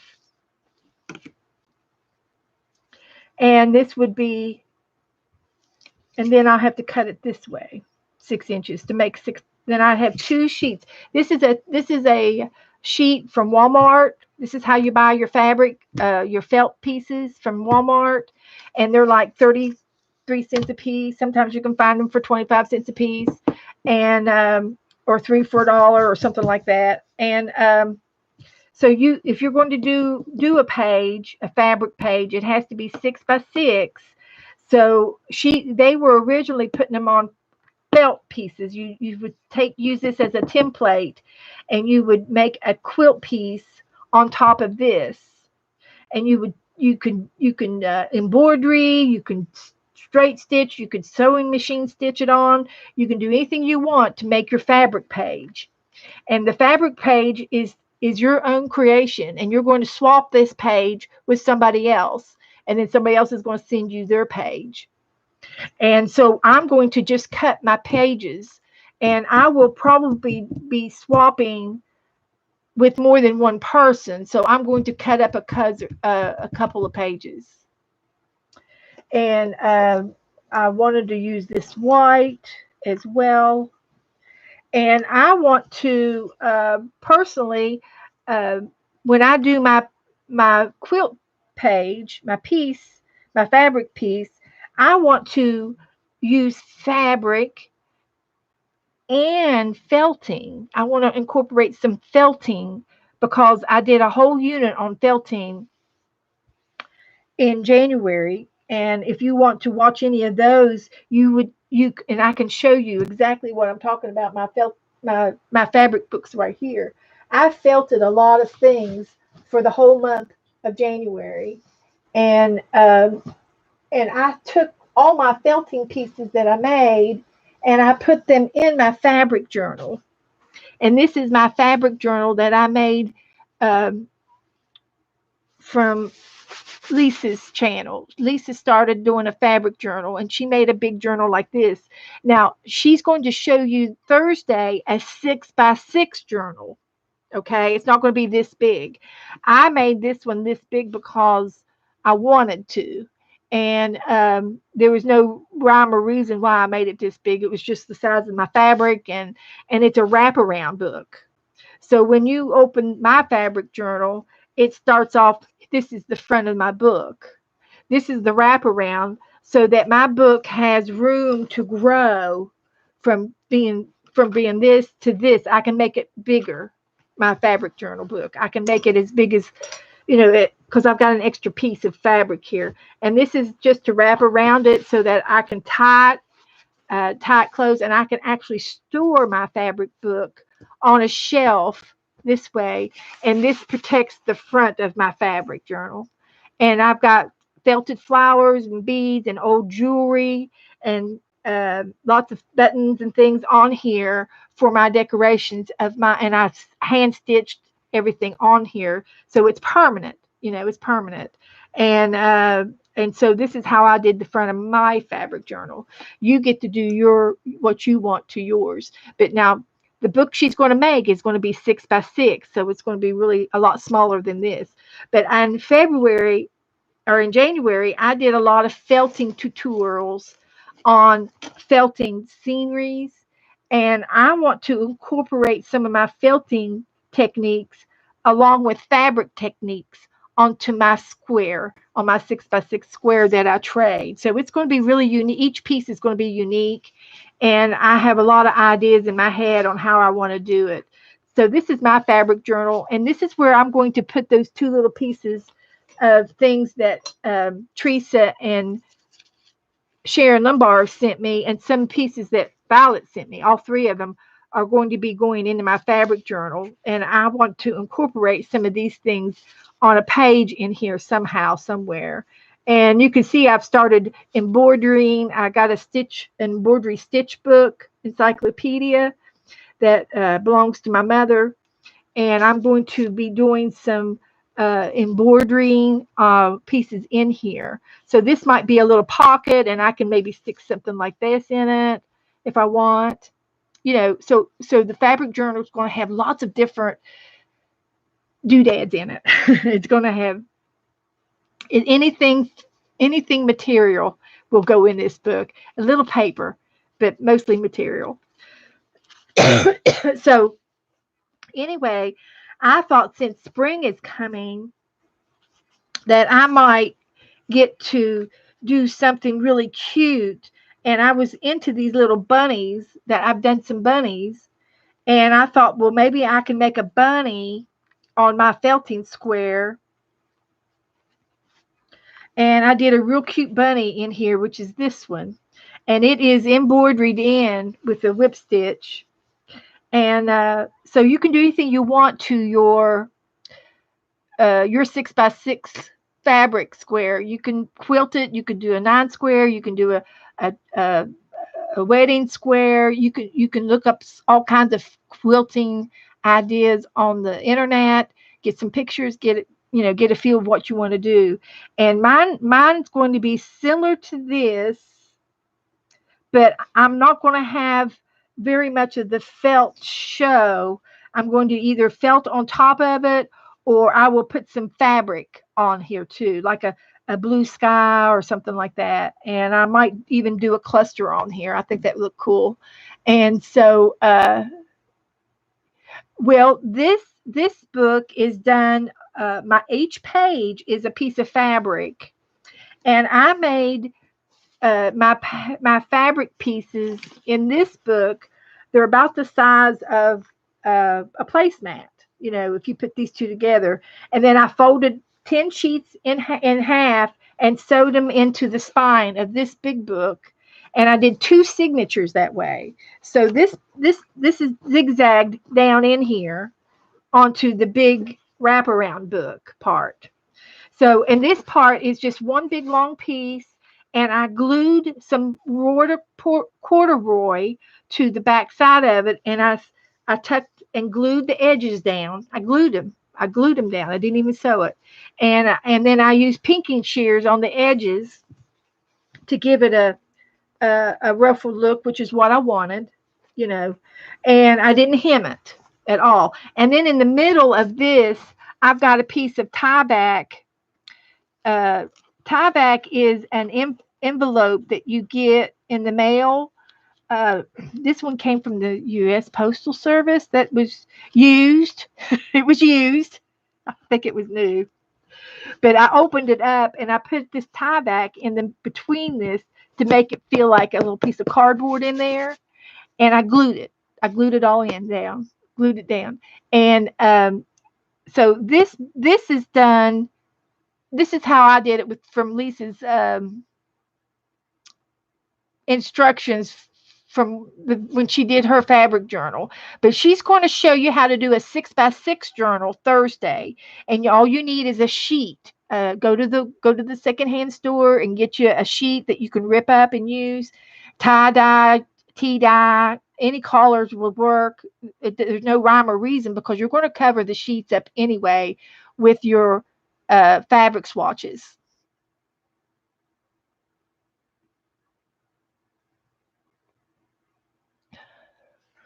So, but this is how I made this particular journal, and I want to incorporate something on my 6x6 square that is my personality. You're not going to do yours the same way I'm doing it, and Lisa will show you Becky had a book last night that she showed us. If you would like to go to Becky's video last night, Aunt Beck's Creations, her video, she did a flip through her fabric journal, and it's 6x6, and it was made out of sheets, and it had pages put into it, sewed into it, or glued into it from other people where she traded. She traded pages, and she probably did some of the pages herself too. So anyway, this is what I want to do right now is I want to cut 6x6. And I think I'm just going to use a piece of paper.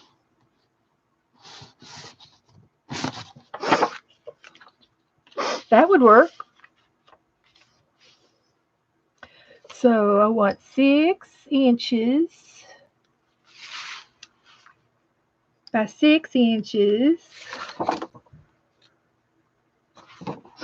by 6 inches by 6 inches. So there's my 6 inches this way. And here's my 6 inches this way.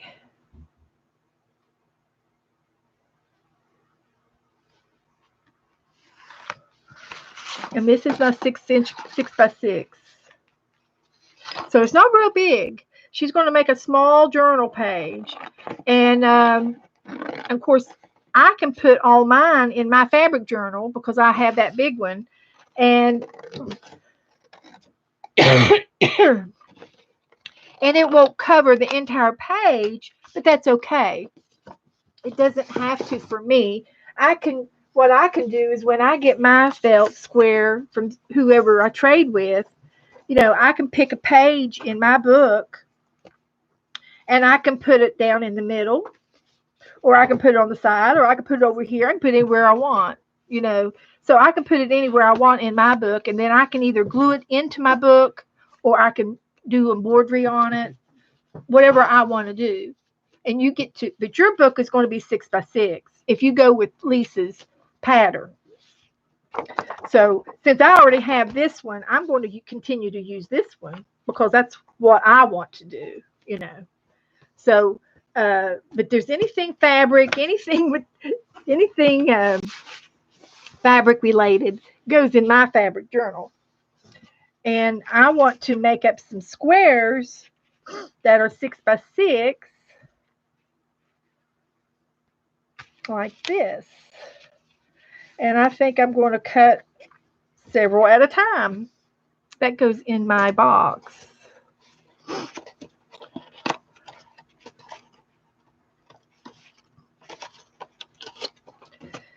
And so that's how this is going down. And I think if I do 6x6, I'll get 2 out of this.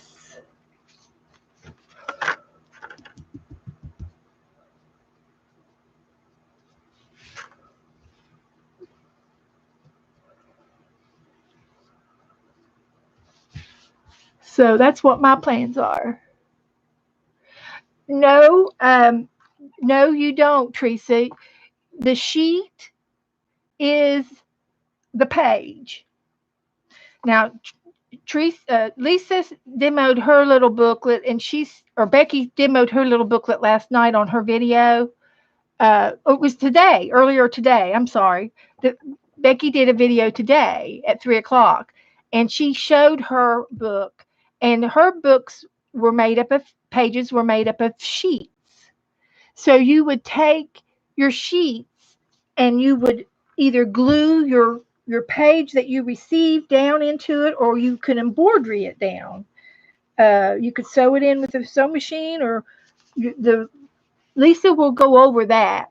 But the pages in the book are going to be 6x6.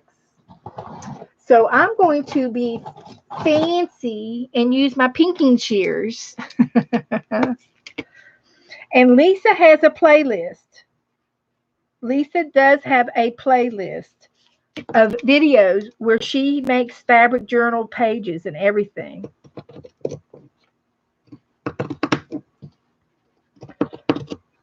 So when you receive if you trade with me, you'll receive one that has pinking shears on the edges. And there's no right or wrong in what you make. Um, yes, exactly. This piece will make two 6x6s if you cut it in half. Yes, and but you have to square it into a square, and that's what I did with this paper. It's just my pattern. Uh, but I'll be talking more about this. I'm going to be doing this online, my page, so that you all can see what I'm doing with my page. And this should be big enough to get another piece out of for later. But this will be enough for now. And I think what we're going to do is all of our names will go into a bowl, and we'll swap partners. It's probably what she'll do, have us do. I'm not in charge of the swapping part. I'm just going to be making some. And but you make your fabric sheet, your quilt piece. It's like a square, a quilt square. If you were making um, if you've ever been in a quilting club and you make a square, everybody makes a square, and then they turn them, all the squares into one person, and then they make a big giant quilt out of it, and then they auction it off. Have you ever seen that done before? But you'll be getting your own square back, and you'll be putting it in your in your in your fabric journal. It's a fabric journal. It's just like an art journal, but it's going to be fabric. So it's going to be flimsy and soft.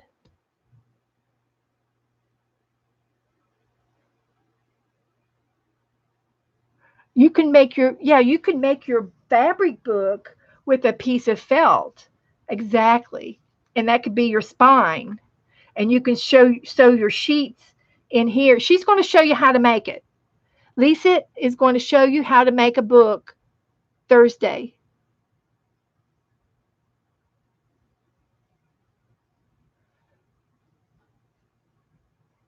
Yeah.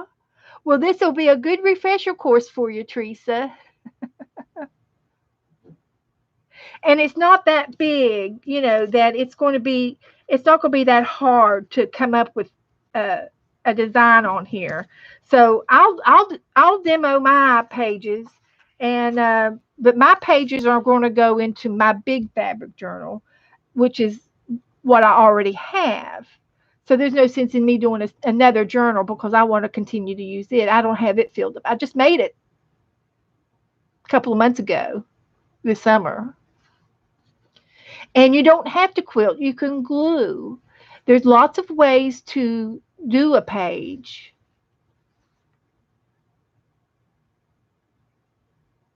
Yeah, yeah, okay.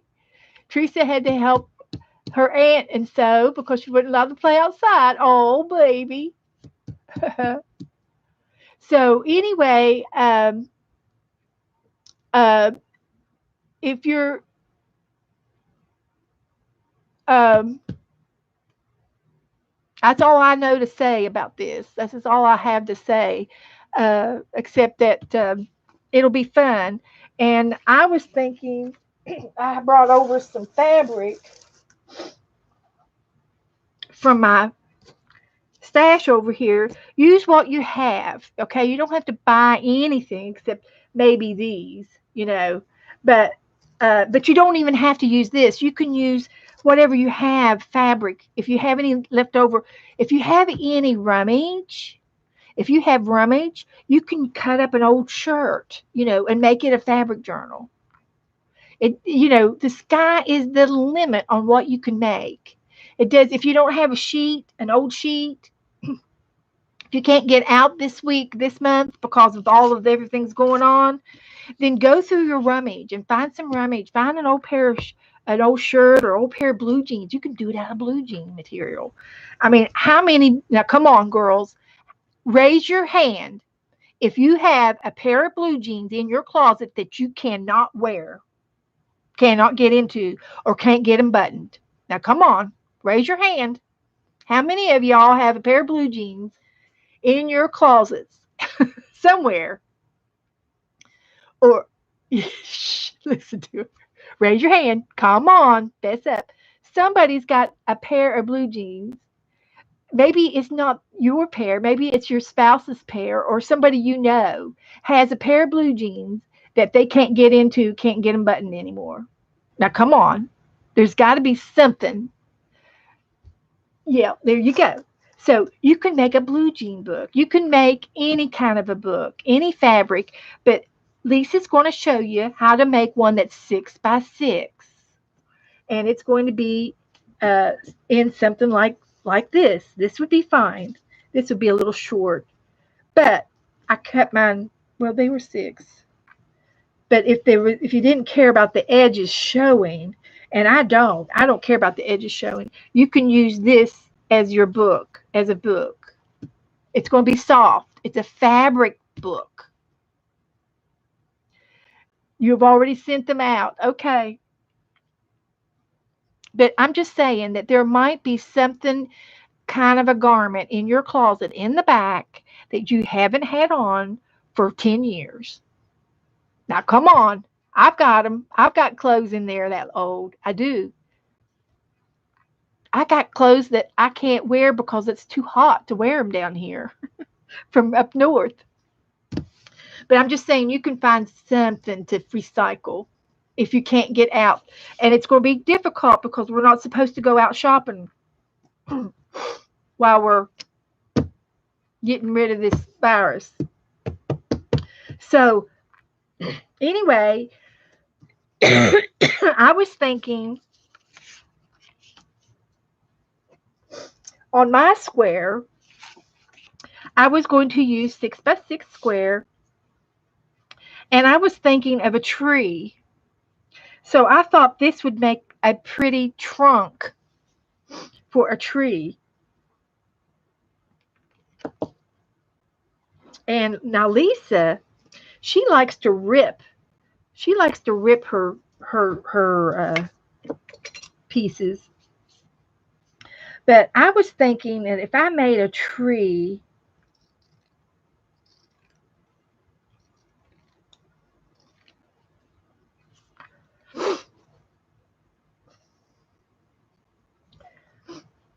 I would make a tree like this.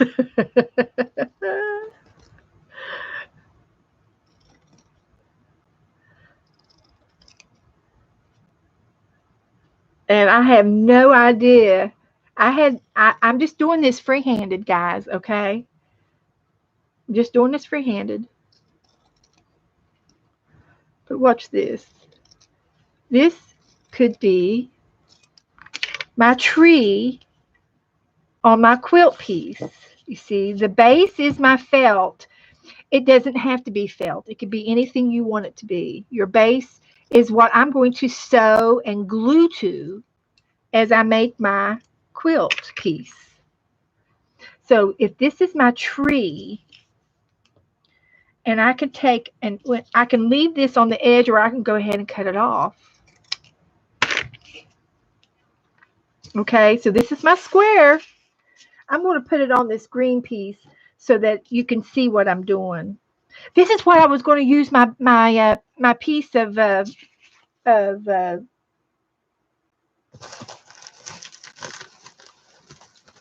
new placemat with. This is what I was going to use to keep it clean. Teresa sent me this piece here, and it's a cellophane or some kind of a slicky mat that's washable. So it keeps everything clean on my table because I've got paint and everything on here. So this will keep my surface clean if I use it for fabric and felting. Well, if it was fall, it could be Halloween.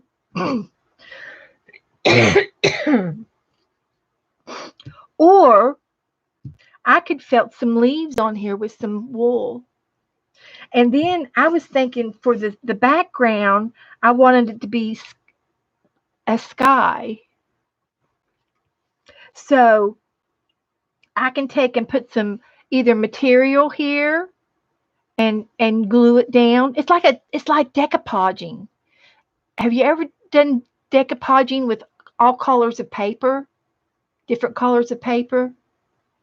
Well, you're going to be doing it with fabric and with threads instead of paper. Okay, so I could do the sky and felt a light blue swirly sky with some clouds in it and lay this down on top of it. I'd do the grass first and do the sky background and do the sky in the above the tree. Then I could glue my tree down, and I could felt some green leaves, or maybe I can cut them out of some fabric. And see, looky here. Wouldn't this look cute if I cut a tulip out and put them along the bottom on the grass? And I could just glue them on. Or I could whip stitch them on and I can embroidery them on. And I could use the pokey needles. That's right, Teresa. I can use the hokey pokey needles. And that's what it's all about. So what I'm saying is I'm using my art ideas to create my patch, and and I'm good at making things up as I go, and you may need to Google quilt pieces, and you may need an inspiration. Uh, you may need an inspiration of your own to see.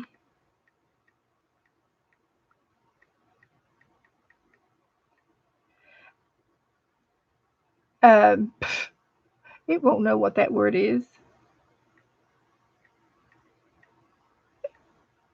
Quilt patterns. Um, Come on, guys. Get over it. That's not what I want. Cancel.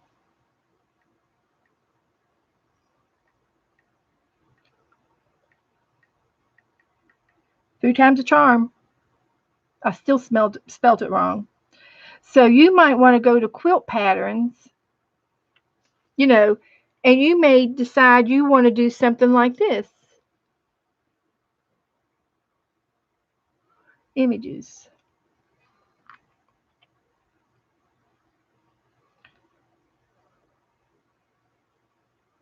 See, you may want to do a simple heart on your pattern. You can do anything you want on your quilt piece, and you can do the old-fashioned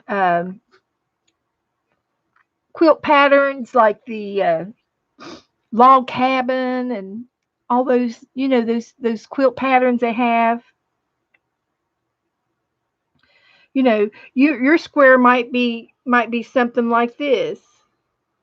It might be just one diamond. It could be a 9 square. It could be a granny square. It could be a lattice square. It doesn't have to be. These are patterns for quilts, okay? But I'm talking about just the quilt square. Let's see if I can't get quilt square.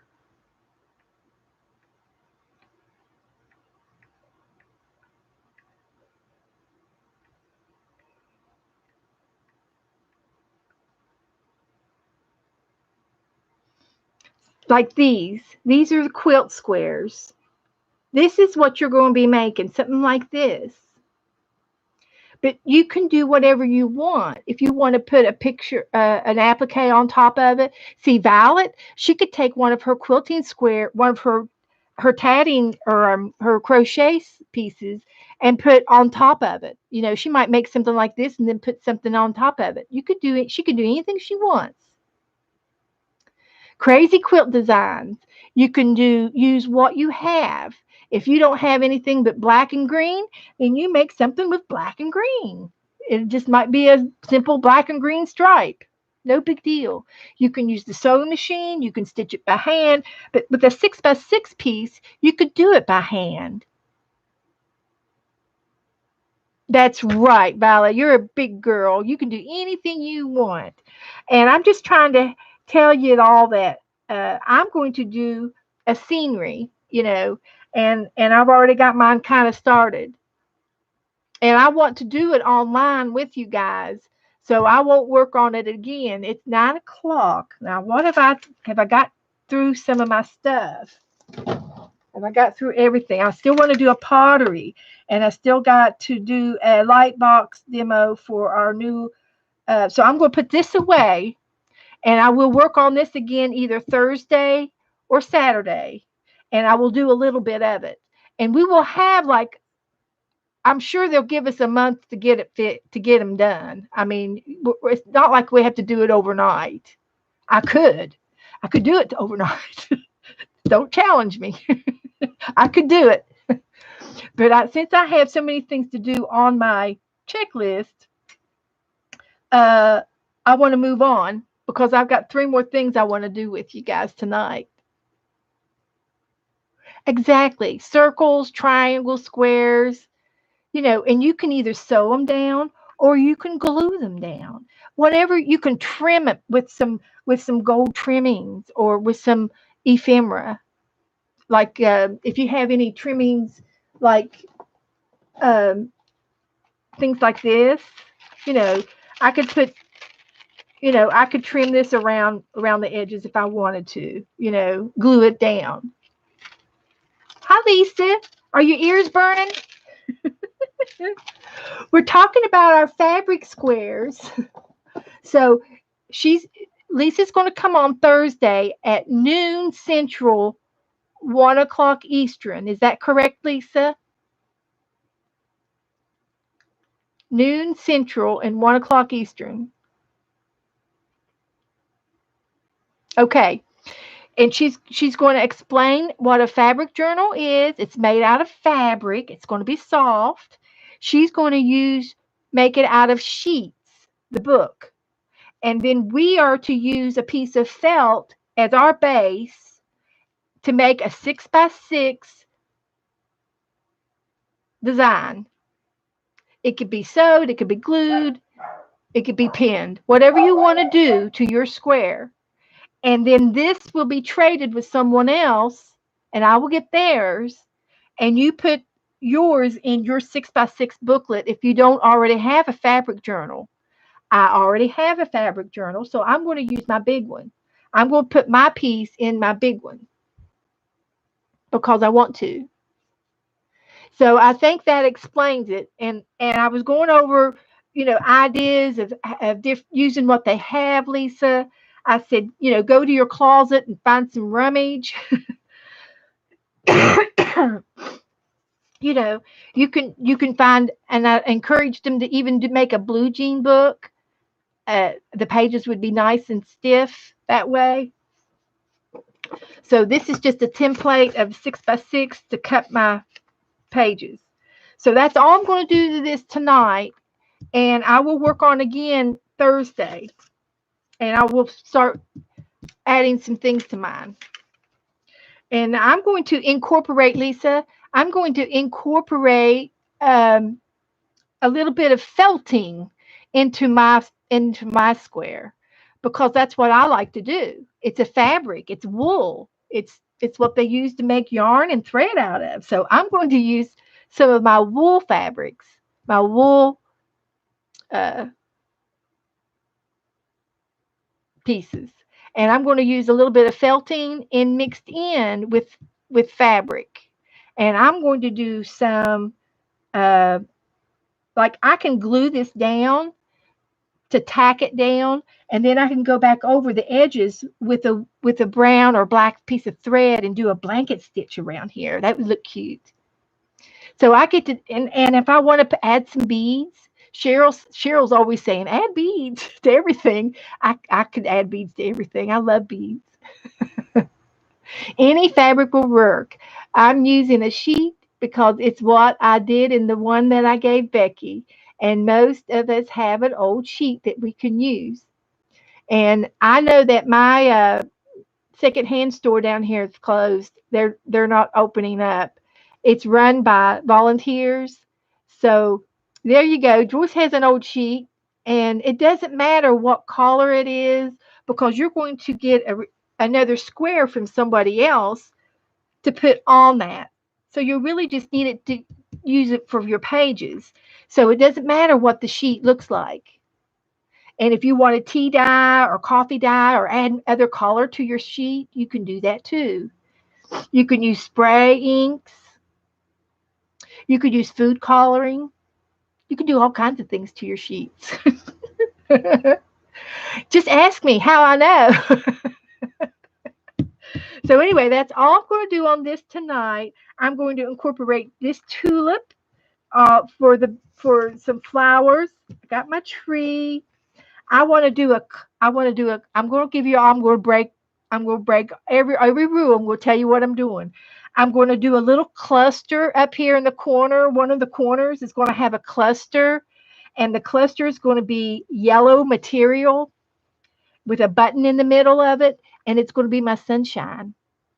I'm going to use this for my sunshines, and I'm going to make a little cluster, and I'll probably will use my pinking shears.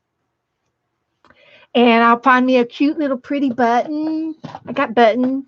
I even have flower buttons. Look, this would be cute for flowers after I get my grass down. No, oh, Nora. Nora. No, my gosh. She is in the doghouse. These buttons would be cute on my pad. So as I put this away, I will be in the button box. And I will be working on this again Thursday and probably and Saturday. So I'm just going to do a little bit each time I'm with you guys because I want to share with you what I'm doing. I'm going to put the buttons back because I'll lose them. So, but Lisa will have more directions Thursday. She will explain it in detail. So be sure and tune in to Lisa. Any kind of felt would work for your pages. It doesn't have to be white. They don't have to be green. They could be any color of felt that you have in your stash. It could be blue jean material. It can be anything. So this was just a sample of things that you can use. And see, this would be cute to do too. It's a sticky back piece of felt with sticky back paper on it. So if I did my work on this, then all that whoever receives my piece would have to do is peel this off and stick it down into their book. That would be cool. Except I'm going to be felting and I'm going to use a needle clear through. So I don't know. I may have to rethink that. So I'm going to put it away until Thursday. Now, the next thing I want to talk about is pottery. And I'm going to take my nice clean sheet and put it with my felt. And I can make a mess on this.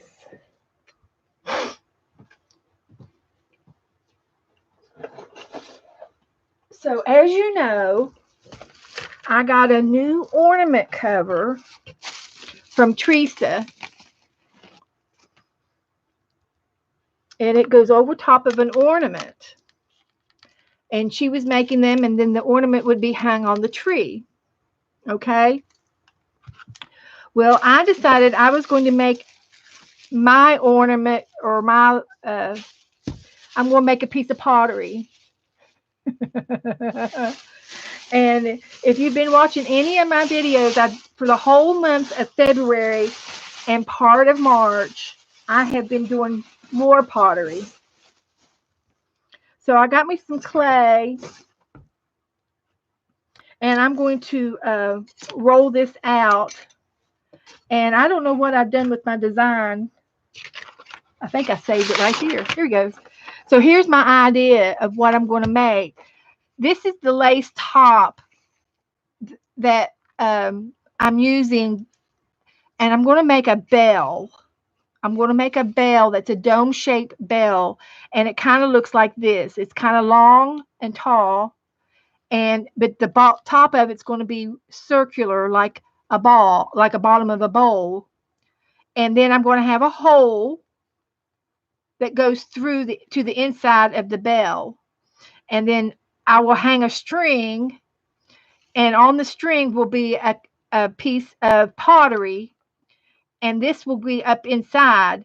And then when these go back and forth, you can ring the bell. And I'm going to have 3 butterflies hanging down off of the fob. They call it a fob. I don't know why they call it a fob. But I have 3 different size butterflies, cookie cutters, and that's what's going to hang below the fob. And this is kind of a hand rung bell, but it's kind of like a wind chime. So if the wind blows these butterflies, if they're heavy enough for the wind, it could cause a ring too. But it's going to be hung in the house. And then this is going to go over top of my pottery. So we'll have to decide what color. I will probably do some sort of a mixture of blue and green. This has got blue beads in it mixed with green. And these are my colors. I love this blue. I've been doing this pool beachy blue in my house. So I might be able to find a color that this would really go with, so I might be able to use this one here, this jaded green. It's a beachy color, and I might be able to do 2 or 3 shades. I'm leaning towards the blue colors, and then this over top of the blue, you can see the green lace. So I'm kind of leaning towards maybe this jaded green or blue owl. And we still have time. There's teal, and it doesn't show up as good as it does on the jaded green. I kind of like the jaded green or the blue. And I could do a combination of these colors and do it two-toned, the way I like to blend. I can do that. So that's what I'm leaning to, what color I'm going to be making it. Sea breeze. Yeah, sea breeze is a really light blue, and it's real light. It's real light. I might choose that. I don't know. You can see the lace on it, but I'm leaning towards either this blue or this jaded green. Is what I'm kind of leaning towards. Kind of like the jaded green the best, because it's a little bit of blue and green.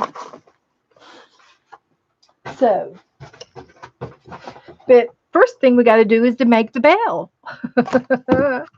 So I'm going to, this is going to sit on my water bottle for my inspiration. And this is going to be a hand built. So I'm going to flatten my clay. And I wedged it before I got in here, so it's been wedged.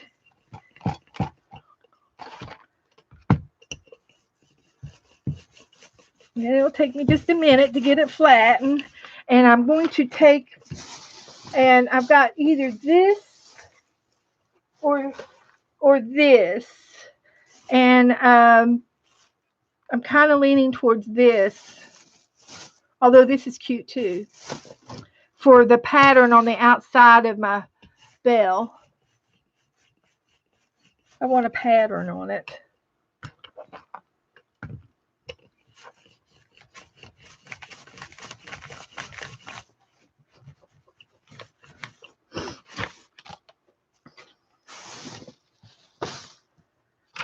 So everybody on board with me now? Am I keeping your attention? You have to put it in the clay oven. Yeah, it's a kill. This is earthen clay. It's not, and you have to put it in the a kiln oven. It has to be baked between 900 and 1900 degrees. It gets very hot, very very hot. Yeah, your kitchen oven will not bake. It will bake it, but it's not going to bake it to last.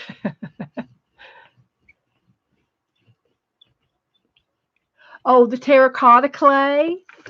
Well, I can always make more than one bell. I've got the terracotta clay. Yes, I do. Okay, Joan, you're being quiet. Okay, babe. So, I have no idea how I'm going to make this. It's going to be an adventure. It's going to be an adventure, guys.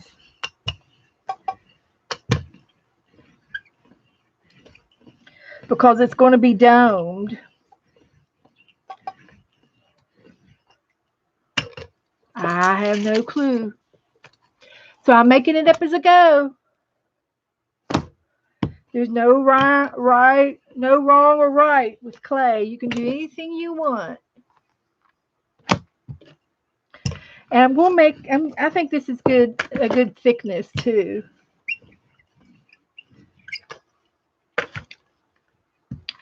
So, I tell you what I might do is I've got a glass. I'm going to go get me a glass out of the kitchen. And it's got a rounded bottom to it. So that might help me mold my there you go. Okay, Cheryl, I'm going to go get my glass. Hang on. It'll be perfect.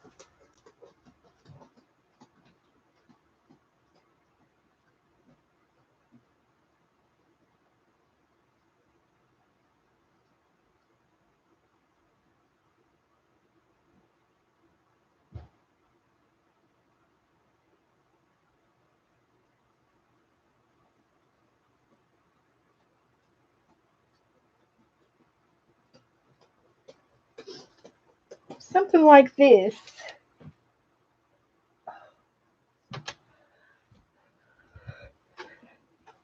Something like this.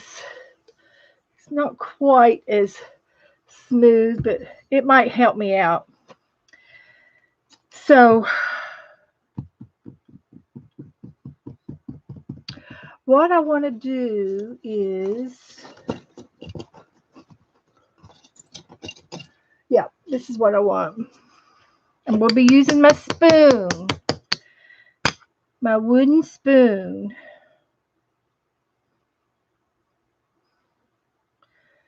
I don't know if I want to go this way or this way or this way or this way. I think I'm just going to make it square, and then I'll have to, the top water bottle will work for a bell shape. Yeah. It's got those, my water bottle's got those little groovies in it. Looking for something round like this.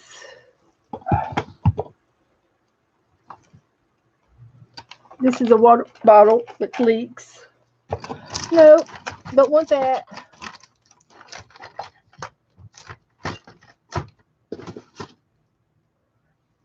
No problem.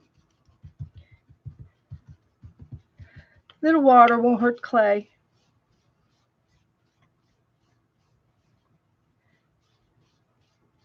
That's what's in it is water. Good old-fashioned water.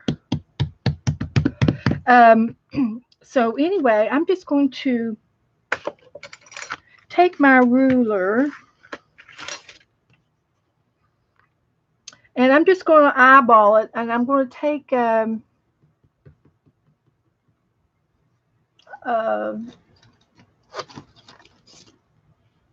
something like a file. I've got something sharp to cut a line. I'm just going to cut a line here, and I'm going to make it about I'll make it about 6 inches, about right there.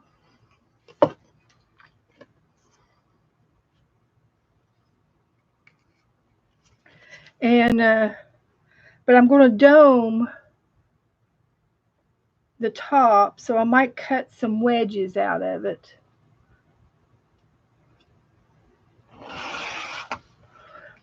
And the sides. So once I get it together, I can decide how big I want it to be once I get it together. And we can always roll it back up and and do it again if I have to. But this is going to be the base of my bell. Yeah, this is like I think would work.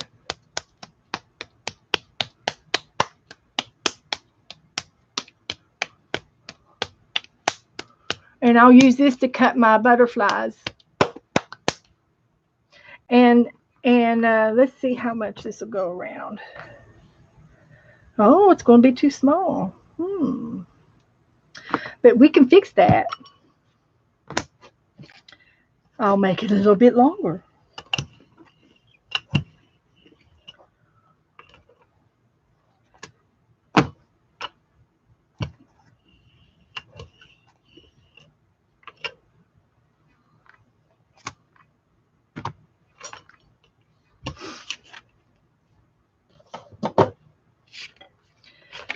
So I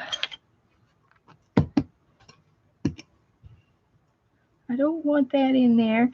That's a piece of fiber or dog hair. And it won't hurt the clay because it would burn off in the oven.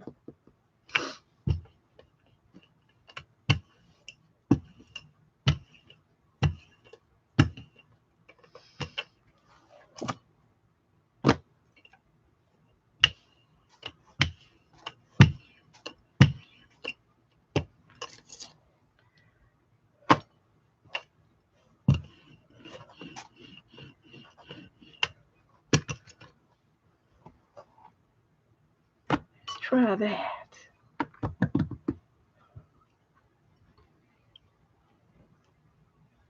Oh yeah, this is good. So what I want to do with my edges is I want to bevel my edges the way I did my mug. And the reason why you bevel your edges is that when you put the two edges together, they'll overlap a little bit. And it's just a matter of using an X-Acto knife and cutting at a 45-degree angle, and you just hold your knife and pull your arm down, and you've made a nice bevel cut. This is to be used for the butterfly. And then I flip it over and I make the same bevel cut on this side at the same angle. And then these two pieces will fit together like a glove now, one angled and the other angled. So I'm going to take a little bit of water. I got it right here. First you take, and I like to score my edges. I don't know if you can see me or not. I like to mark my edges up a little bit, and you can use a fork or some kind of a pointy tool, or just all I'm doing is making a couple little scratches on this beveled part. And then I'm going to put a little bit of water there, and that water will make a little bit of watery clay mix up in here, and it's called slip when you mix water and clay together. And I'm going to make it real soupy on the edge. And then when I put these edges together, that clay is going to mold, smear together. The clay will smear together so that there won't be a seam in the clay. So I'll put these two together, and I can use my jar, my glass, because it's big enough. And I'm going to marry these two edges together. And the wet clay is like a glue now. And then I smear the edges together with my thumb to make the seam invisible.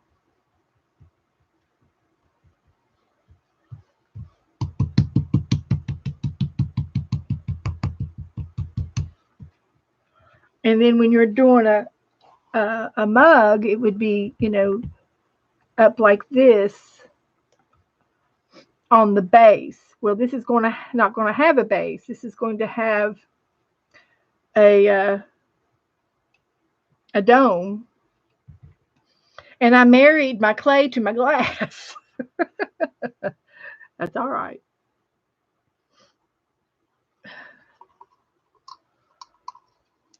Come on.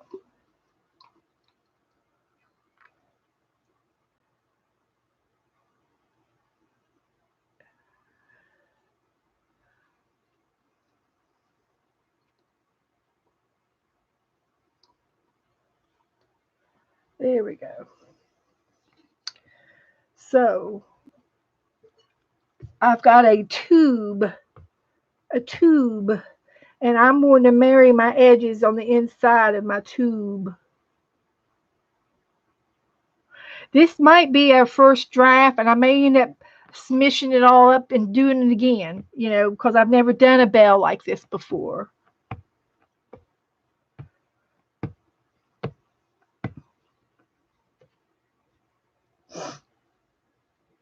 And it doesn't have to really be waterproof because I'm not going to be drinking out of it, and it's going to have a hole. So the top part, the bell part, I might end up doing this again. I don't think I'm going to like it this way. It's not thick enough for me.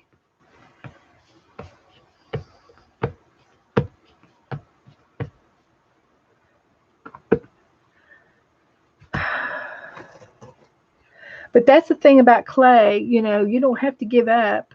But see how I'm getting ready to do this inward here.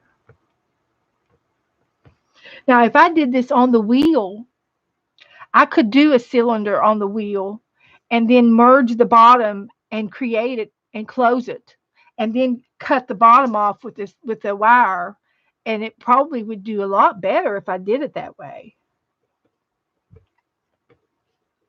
But I'm not happy with this, so I'm going to smush it up and do it again.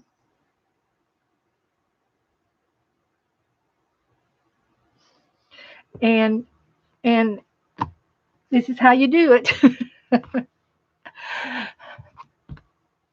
We get 3 tries, don't we? Don't I get 3 tries? Yeah, a ball would work, Joyce. I've just never done it before.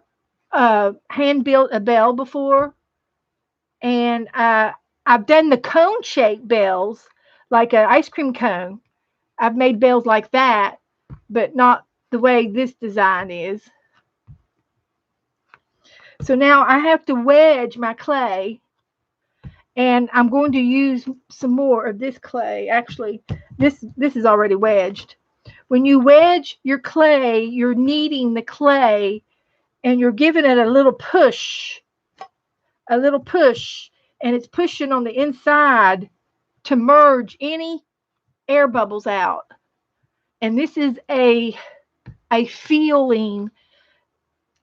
You got to learn how to feel for this what type of wedging, and it takes practice and coordination.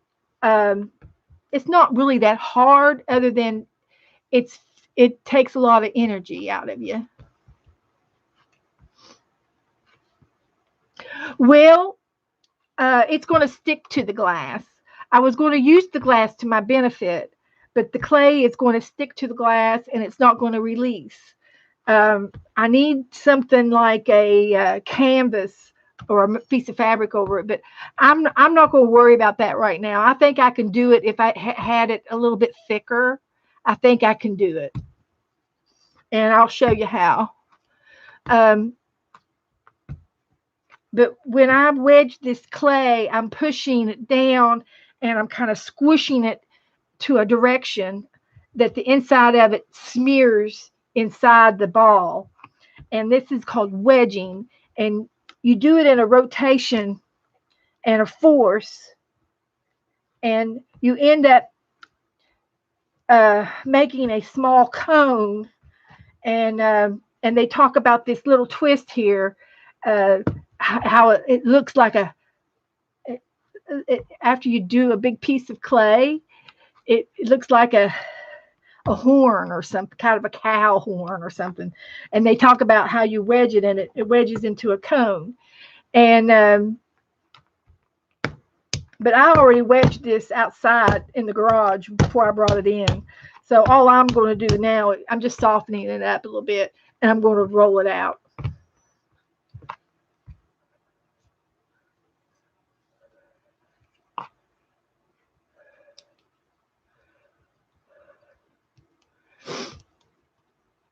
Yep, it's going to be a do-over. But that's okay.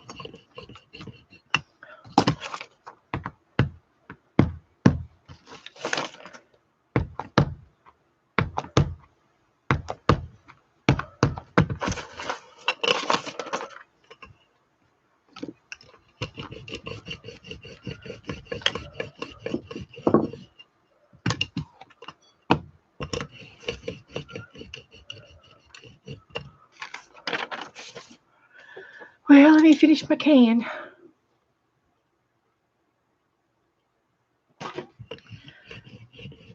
Finish my Coke.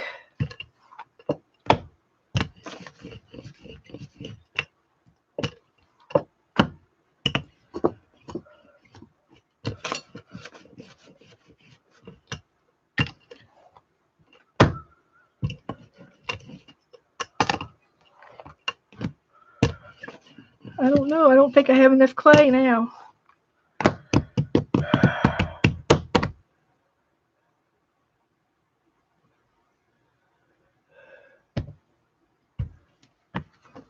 I'm going to have to merge them.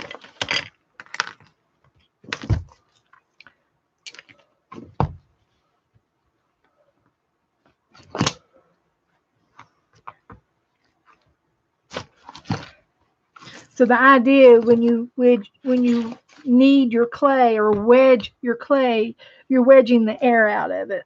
Basically, what you're trying to do. Because an air bubble in your clay can cause a combustion in the oven, and it'll blow your piece up. It'll turn it to powder.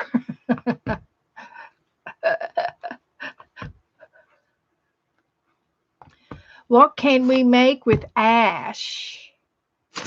Ashes? Ash?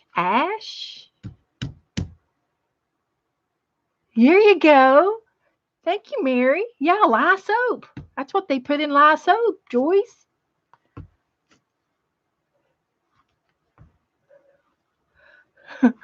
Yeah, after we get dirty with our mud, we need some soap.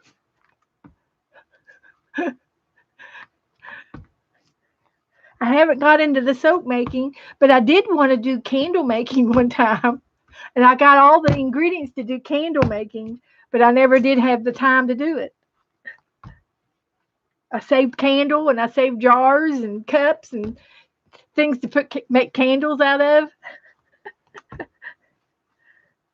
Saved wax for years, but I never did find the time to do it. I got into pottery and it took all my time.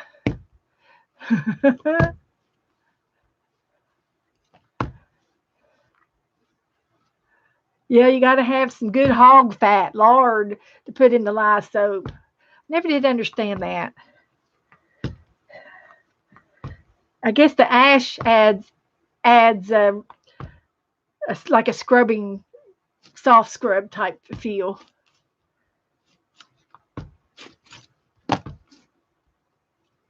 All right, let's see what we got here. Lard, you got some lard, Joyce? Yeah, good old hog lard. Yeah.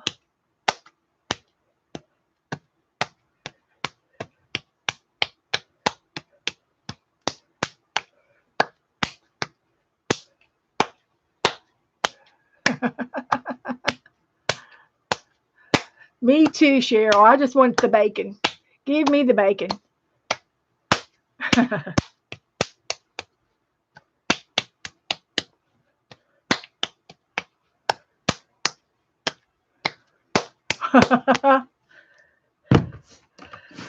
Okay, here we go.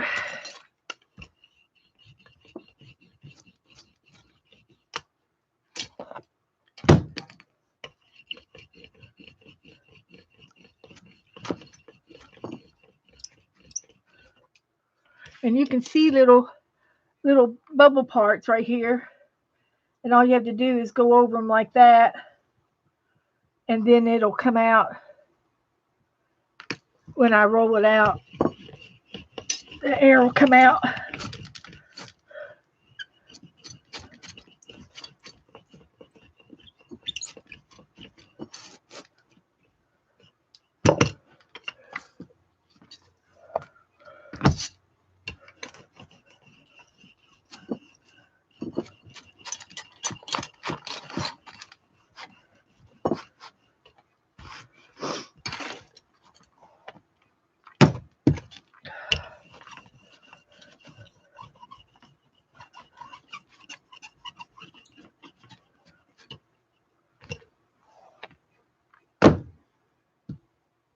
Is it really, Joyce? Yeah, buddy, I'm got a workout. I hope I do. My hours have been off on my sleeping.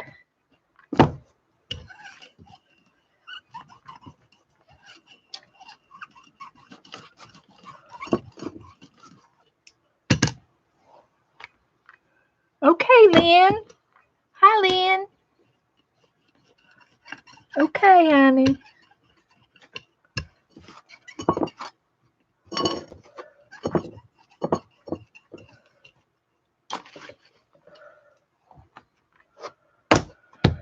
Okay, let's try this now. Let me get my ruler back out.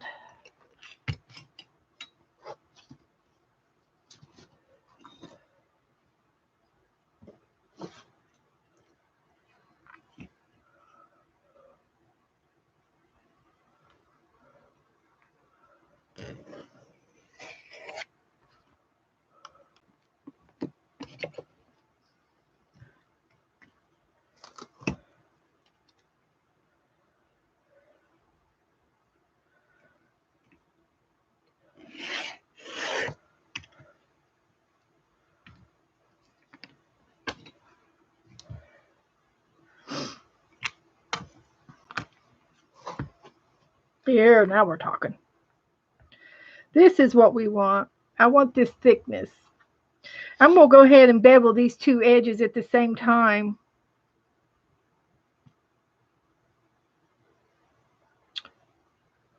We'll use a sharp, this one here.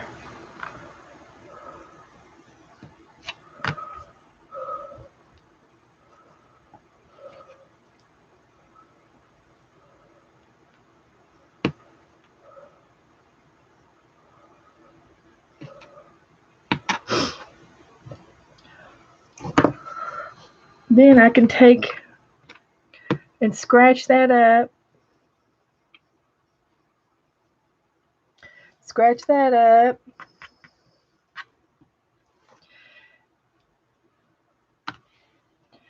Get my wet brush.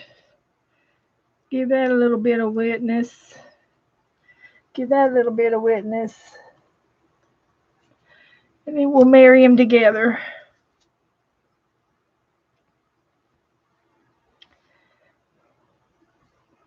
I'm marrying them together. They're getting married, getting hitched.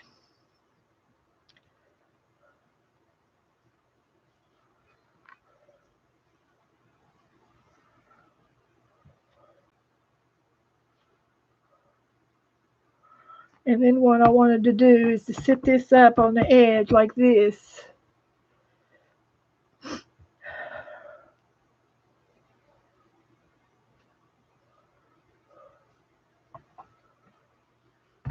And work on the rest of it.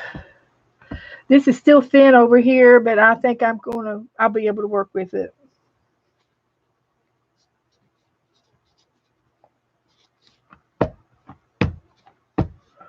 And I think what I'm going to do is I'm going to cone this in together, but I'm going to make a dart like you do in sewing.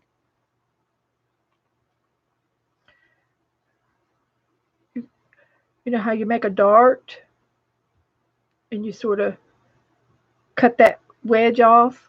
And I'm going to be making this as kind of a square, a bigger round, a big round. So I'm just going to eyeball it and do it by hand and go with it because I think I can do it. And when I get these little pieces here together, I'm going to marry that together, that joint right there, and rub it together. And you can see I'm already making a dome now. So I'll do this side over here and do it like 4 different times. And I think I can keep going around and around till I get it by trimming a little bit of clay off and marrying that little bit together. We can do it. We can do it. And then this is where your wooden spoon comes in handy, and you can pat, and it also helps marry the clay together and make it one by patting it. A lot of times you see these paddles that people have in videos. You'll see these paddles and they have like marks in the paddles, and they actually make marks on the outside of the clay for texture, for looks.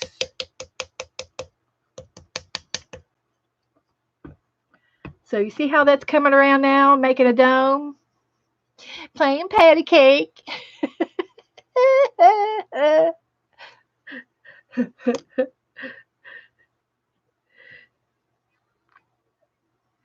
So I'm just trimming off these little extra pieces that I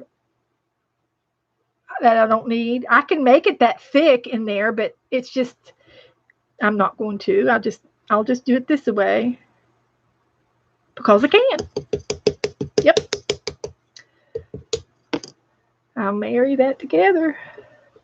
This clay is so easy to work with. It's my favorite clay. It's a buff clay. And it's all good. Now, if I want this a little thicker right here, I could take and make a coil and incorporate it into my neck of my bell. It's going to be a bell, and I can make a coil rows to coil this up till it makes a good circle for me. And after I marry this in here, I can continue to pat until the seams are gone. You rub them in together. So if there's a thin spot there that I think is too thin, I can add a piece of coil to it and give it some thickness. Because there is a thin side, because one side is thinner than the other. But the base of it looks great. It looks great. So I'm happy with that. So it's real thin right here. So I'm just going to add another coil to it. Teresa's being sneaky. Uh-oh. After you finish the bell, will you have to send it to me so I can make a cover for it? No, I'm going to make it fit this one. Look. I've got some more coning to do with this, but it's going to fit this one. Don't you think? Or was that just a ploy to give you a bell too? That might be it might be an incentive. I just thought the idea was really cool. So yeah, this is good. This is all good.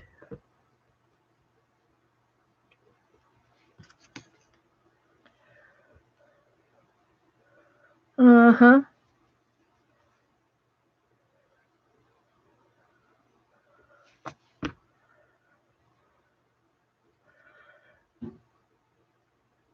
And this clay is has the exact moisture for a perfect mold.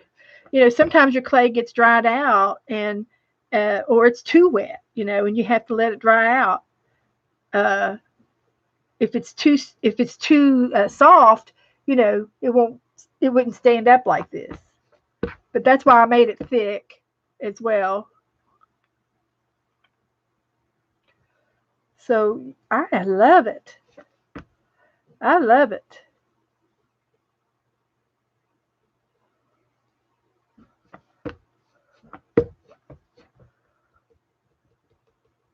Kind of looking like a beehive.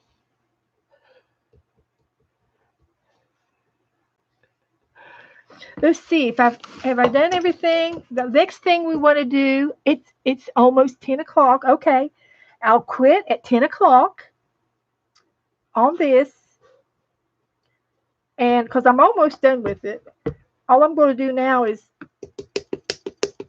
play with the neck. I want to get it I want to get it a little bit closer, like the size of a little washer. Because you want a little hole so that you could put a big knot on the inside, and then it's going to hang off of the knot. And then you fix another loop on the other end of the string to hang it up on whatever you're going to hang it off of. This guy's giving me troubles. Get rid of him.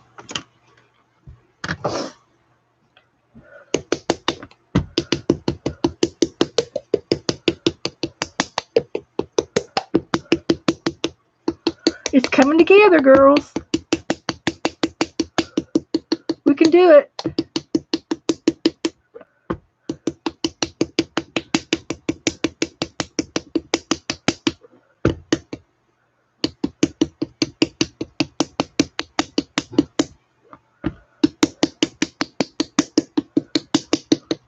You're also, when you pat your clay like this, you're condensing the clay together as well, which makes it stronger. One of the things when you throw clay, even on your wheel, if you watch any of the movies or the videos, they talk about going over the rim of a piece of clay. They're condensing the rim by pushing down on it, and they're condensing the clay tighter around the openings and around the edges, because when you stretch the clay out, you're stretching the properties, and you want to condense it with a rubber spatula, and you're condensing the clay back together by pressing it. And the same thing with this paddle. I'm condensing the clay to move closer together, and that's what gives it the strength that it needs. We never think about that. We think about, oh, we're going to mold the clay, but you want it to be strong, right? So I'm just hitting all these little wrinkles.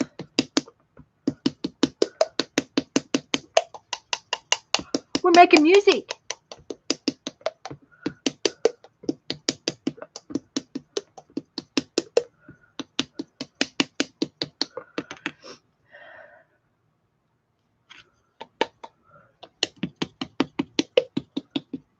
Whoops, wrong side. Okay.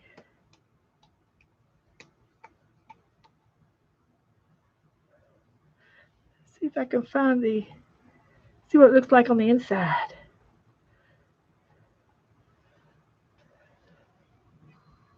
Looks pretty good to me. Of course, we're not going to see the inside, so I don't really care what that's fine for the inside.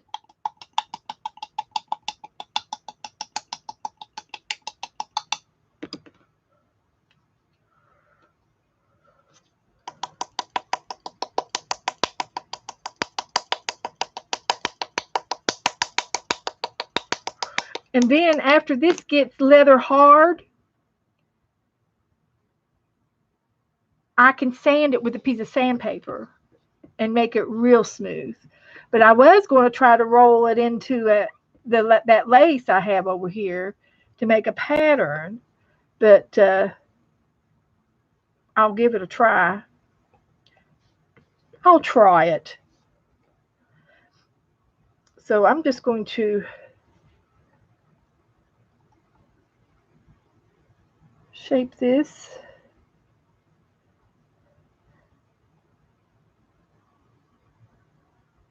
I love it, guys. I love it. I think it looks great. I'm happy with it.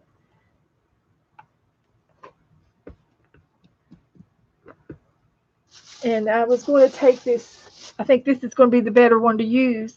And I'm going to put this over top of it. And I'm going to paddle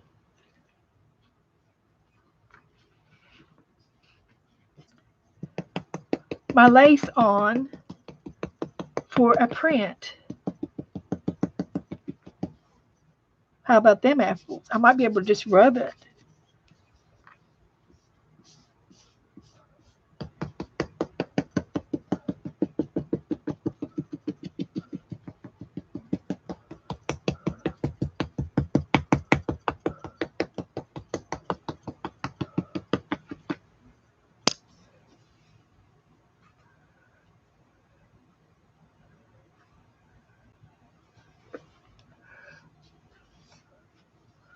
So I've got that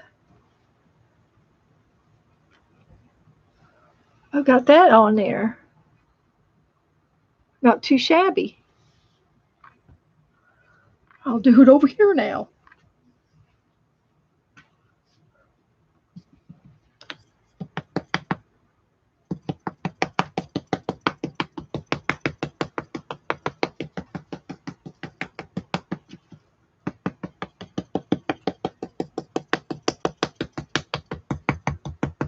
This is the way the Indians used to do it.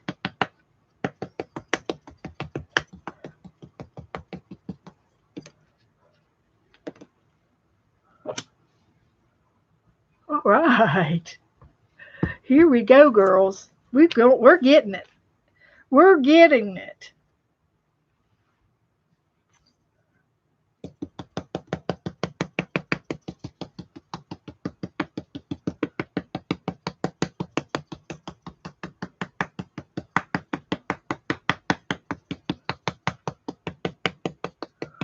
We're beating it into it. We're beating it in. We got the beat.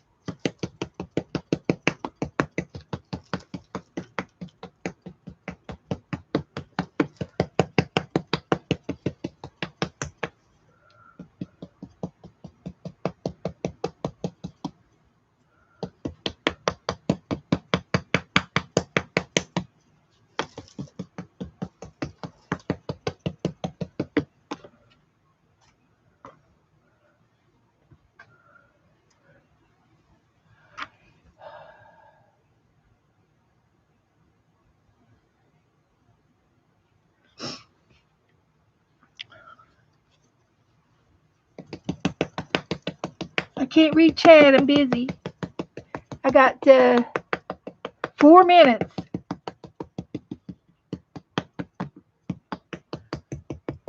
And then we're going to do the light box. Or I could save the light box till Thursday and we could do a home happy mail page. Decisions.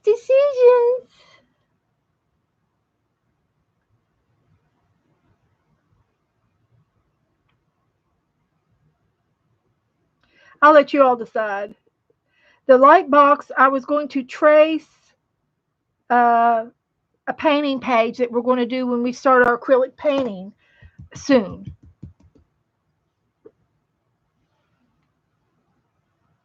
There is my bell, girls.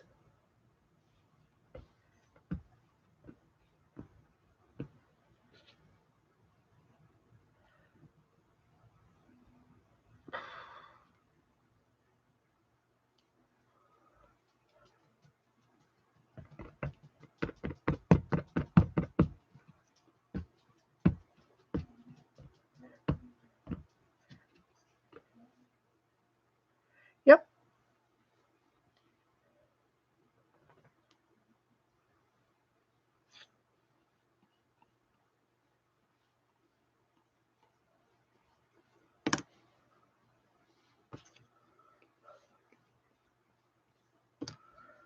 I love it, guys. I really love it.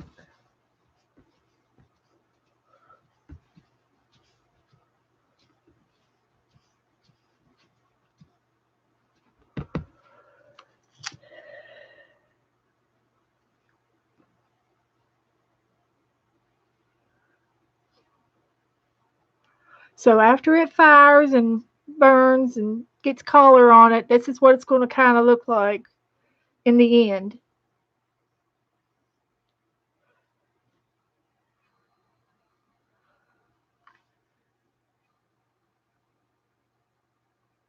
A dinger? Yeah, I gotta have a fob. It's a fob. I'm going to do butterflies too. I better hurry. I got 2 minutes left. Okay, but this is my bell. This is it. I'm happy with that.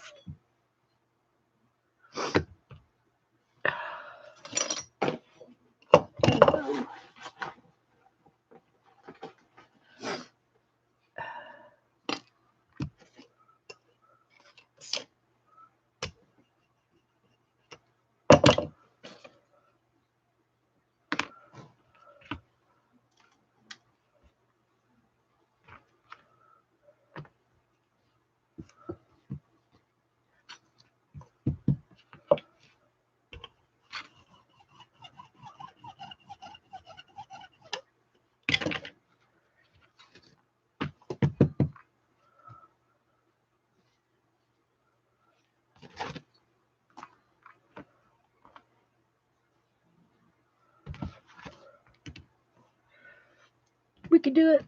We're going to do it. Slight delay, not much. Not much of a delay, just a little delay. Just a minute. You got to have a grace period. It's my first bell like this. So this is going to be my butterfly.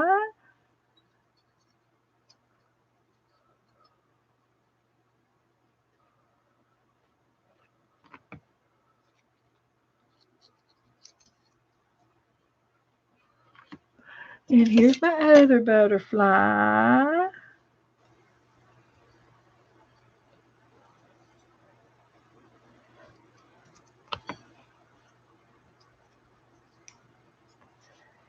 And then my baby butterfly.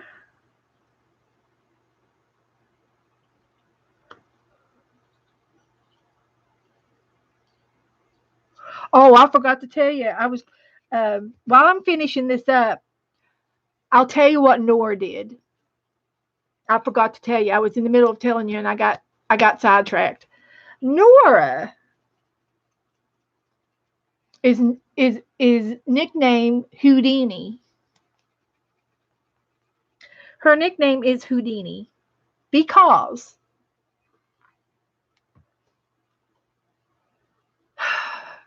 there is a spot in the backyard. It's all fenced in, but there's that. Remember the chicken or the cow fencing that Joe was talking about the other night? It had the square wire fencing. Well, I think she jumped it. I think she pulled it down and she jumped over it because it was only waist high when I went back there. It wasn't no 3 or 4 foot high. It was lower. And there was a branch laying there.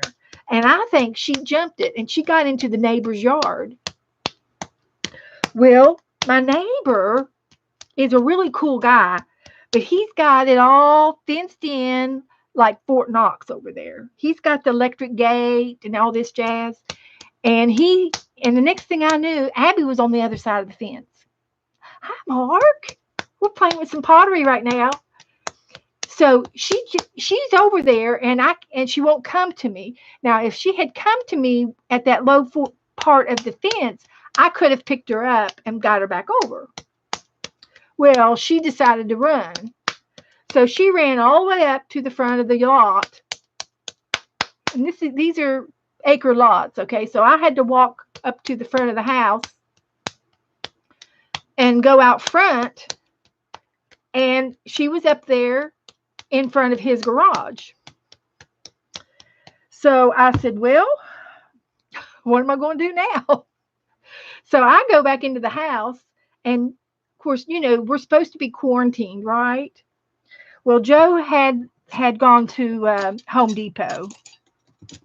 You can't keep him in. He's not going to adhere to any of the curfews. He's going to rebel from it. He can't stay home.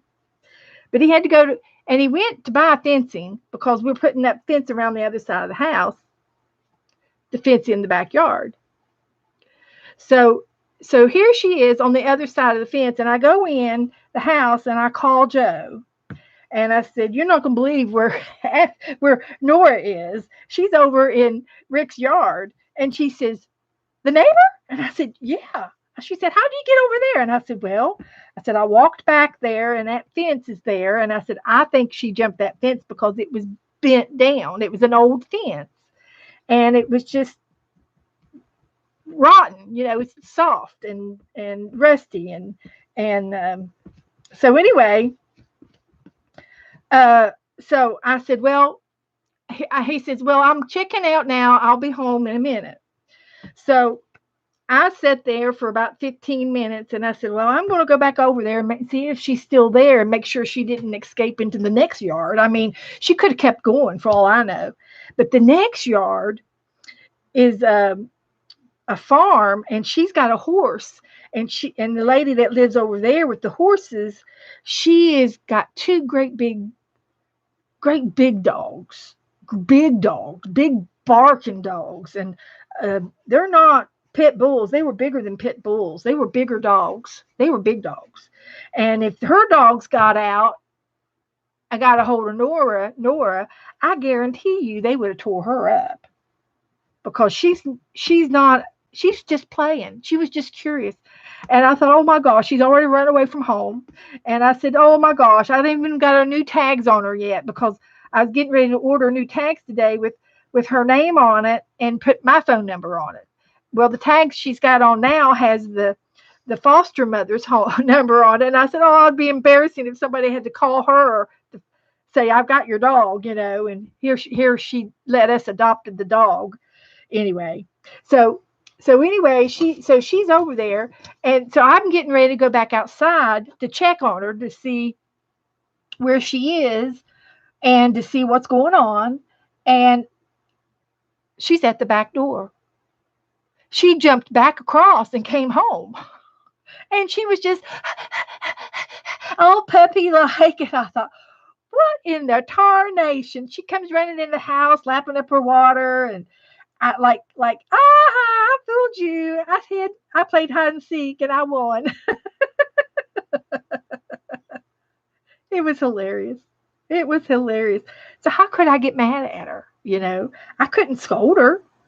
I mean, she didn't do anything really, really wrong.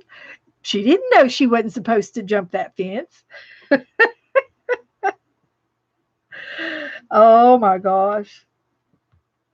That's one for the books. That's all I can say. That's one for the books.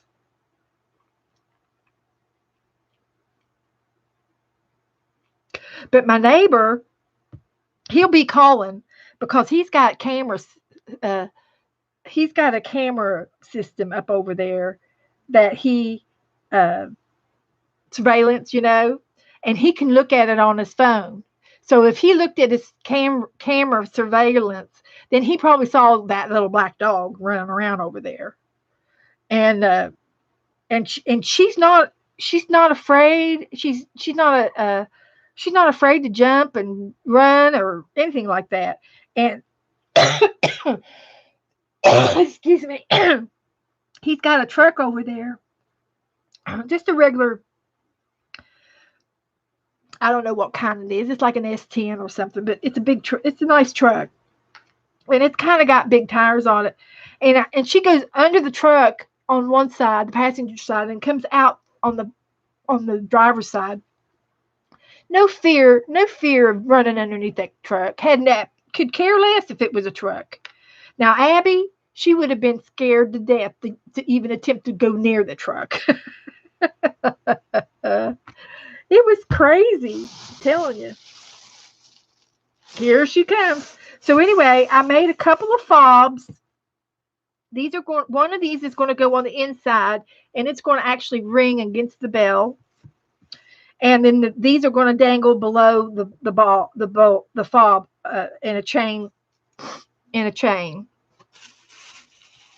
So here is my bell, and I'm going to let it dry, and then it'll be ready to be bisque as soon as I get a load for bisquing. I've got some things started, but I don't have a full load yet. But I will update that this week and work on it this weekend. So there it is. So now, did you all decide what you want to do? If you want to do a happy mail page, which I think we ought to do a happy mail page. I need to do something instead of working. I'm working so hard tonight.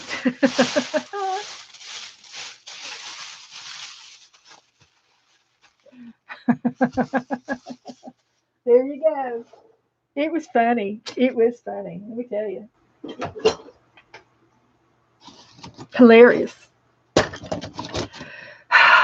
Never a dull moment.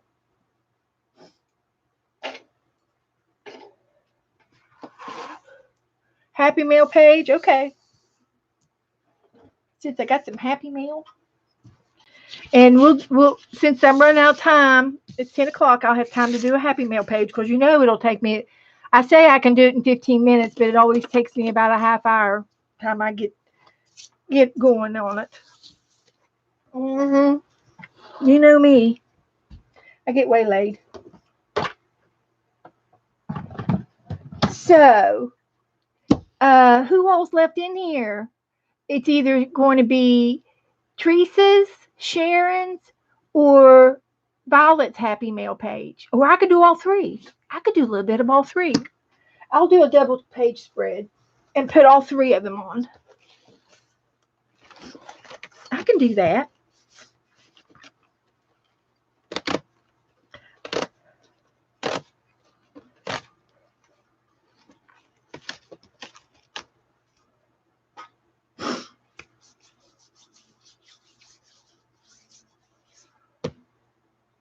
I'm going to do all three. Teresa, tell me what color to put down.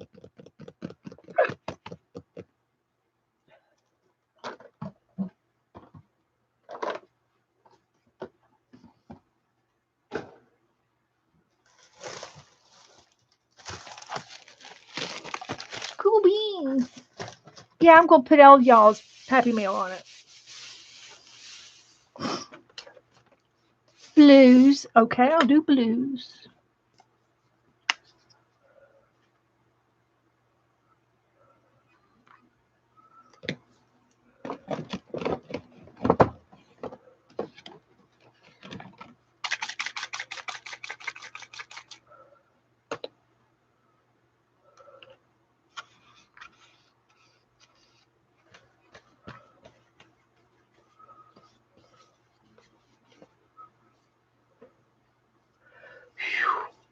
Some dark blue.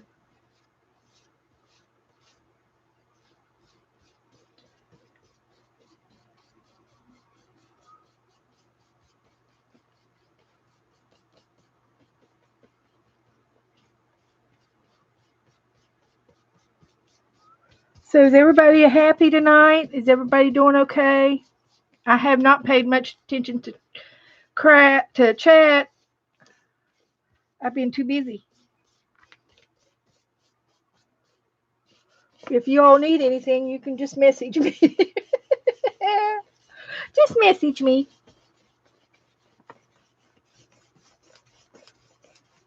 Let me get in the frame.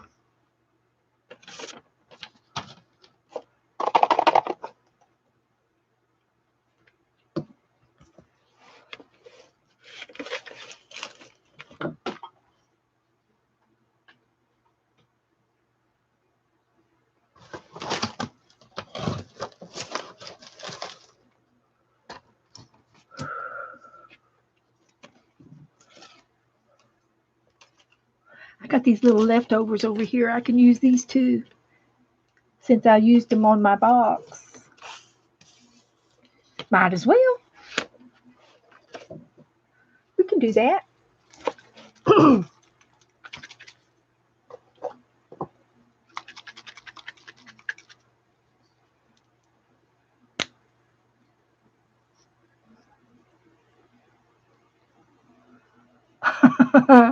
It was Tuesday all night, and all is well. We saw Beth make a bell.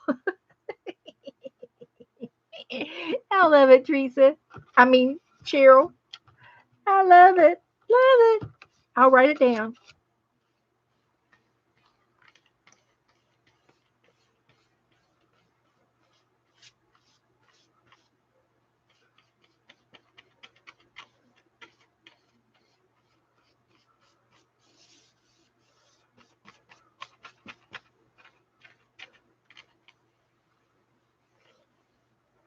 Okay, I got a little bit of color down.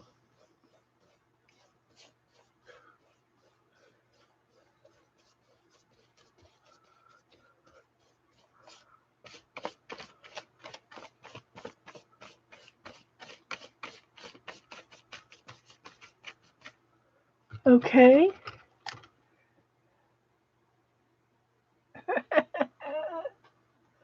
Let's see, where's my little notebook?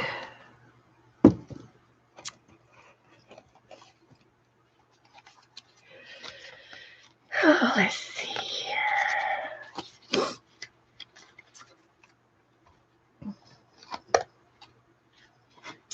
It was Tuesday night.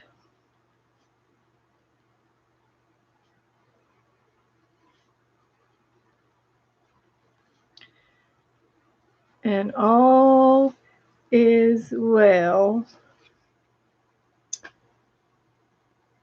We saw Beth make a bell.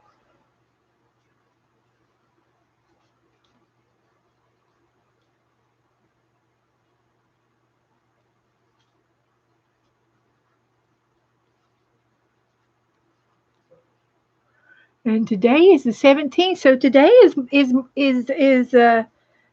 St. Patrick's Day. Isn't it the 17th?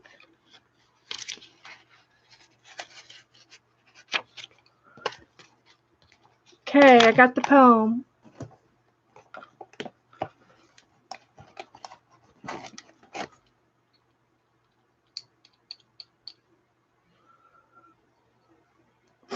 Yeah, okay.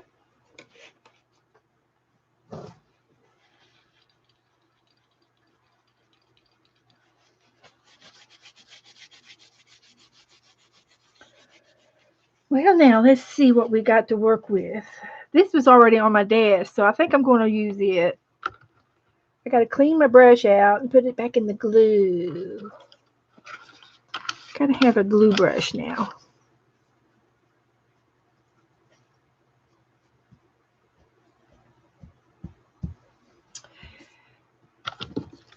All my brushes are multi-purpose brushes.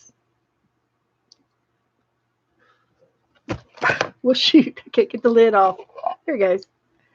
It's got Vaseline on, or lip gloss on it.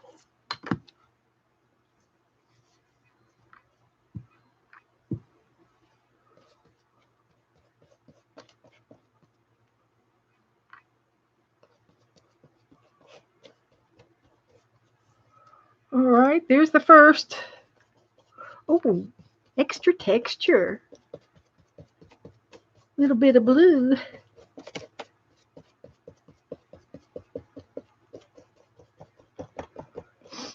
Cool beans.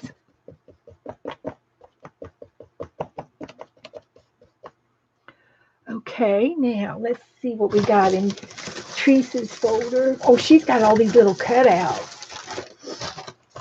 Woohoo! The bell will take probably 2 weeks, a week and a half, 2 weeks.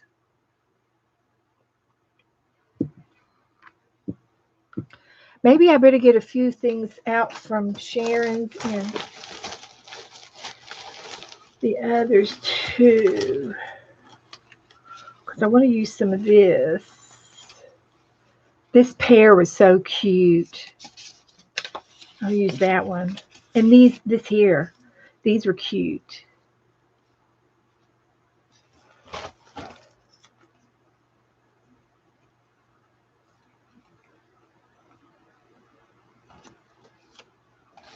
Are these, can I use these on a page? Teresa? Is that what these are for? Or are these for to put down and heat and emboss on? And heat the back and emboss it down? That's a good question. And I think we should put a tag on it from Ricky.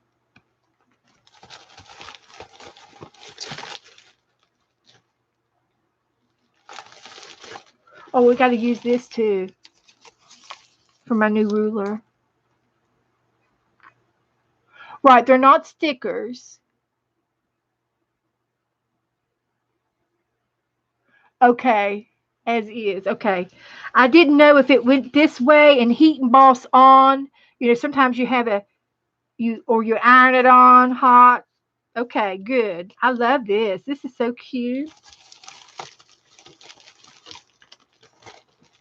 Oh, I want to use that. And maybe a few of those. Okay, let's get in somebody else's bag. See what we got over here. There's some good stuff in here. Some little pieces. Got a tag. Oh, I could use this napkin. Use part of that napkin. For sure. We could put an envelope on it if we got room. Use some of these.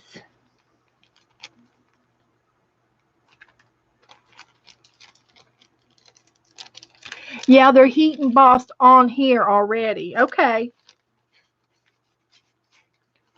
Gotcha. Some cute paper. Bits and bobs.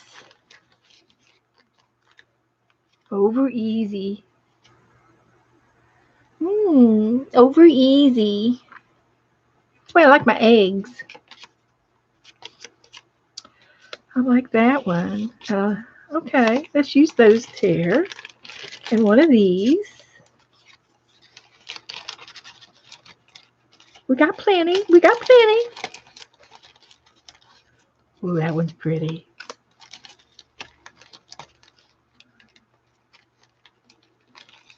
I'll use the rose.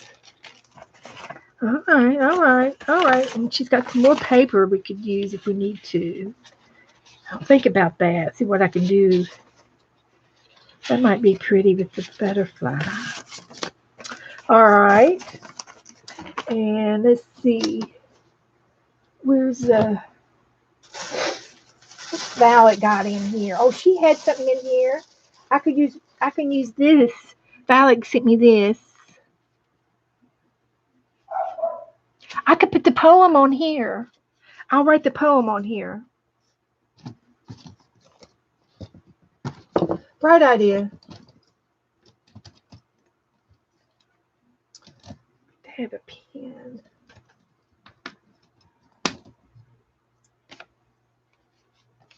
Bingo break. Okay. Yeah, you're all famous. You're all famous.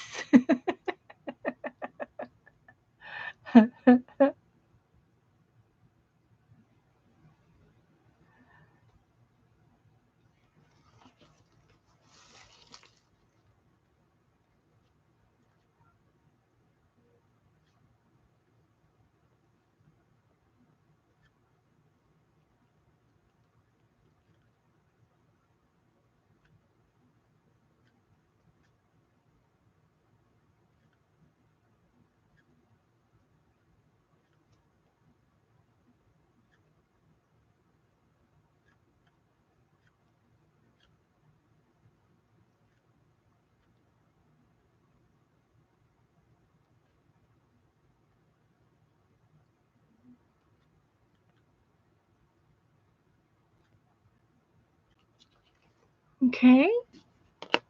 We're making another tag.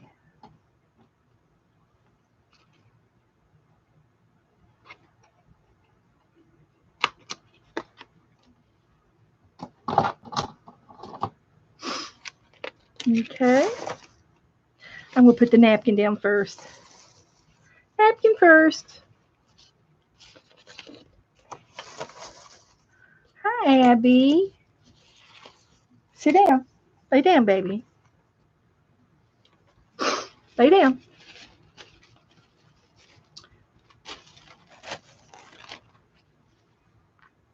Lay down. Is Joe in there? Is he in the house?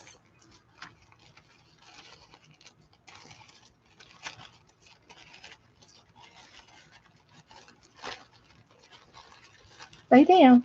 Lay down. I got you. Lay down.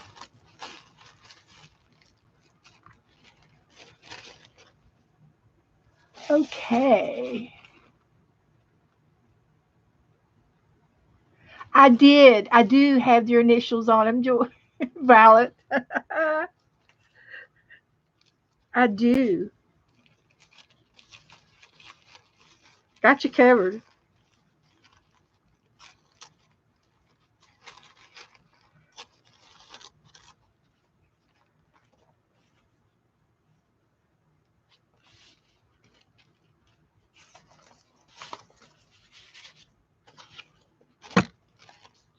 I'm just going to put them all four corners of the book.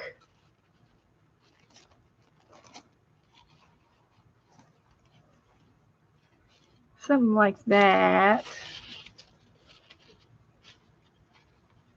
And like that. We got dragonflies coming from the east and from the south and from the north and from the west.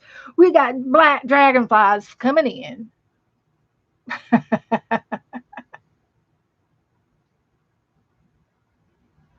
What'd Teresa say? I know. I will be, Teresa. I swear my memory is only this big. I won't remember who gave me the napkin. But I got SL on it. I'm serious. I've already got SL on it right there. Thank you, Joan. Okay, honey. I'll post a picture of it. It's gonna be fabulous.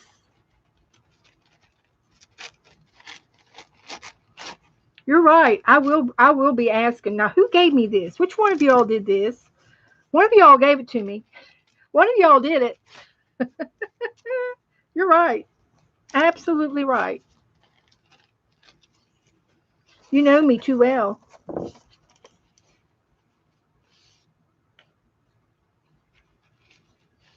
Mm-hmm.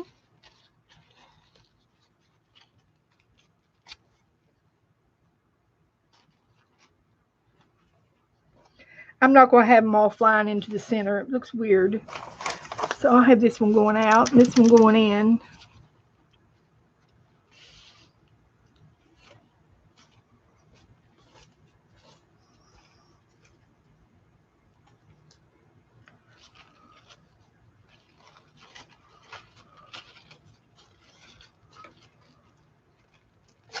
Hi, Lucia. Just in time for a Happy Mail page. We're gluing down some Happy Mail.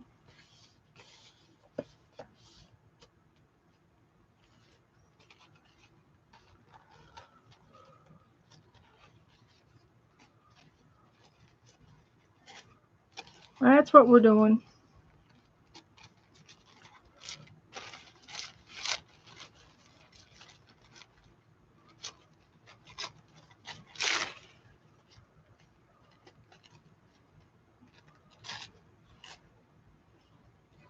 There. I kind of like that. That looks good.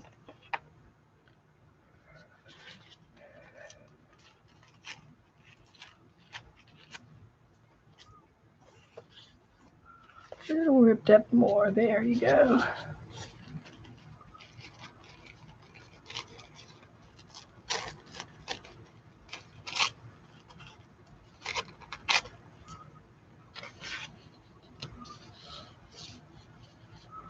Okay.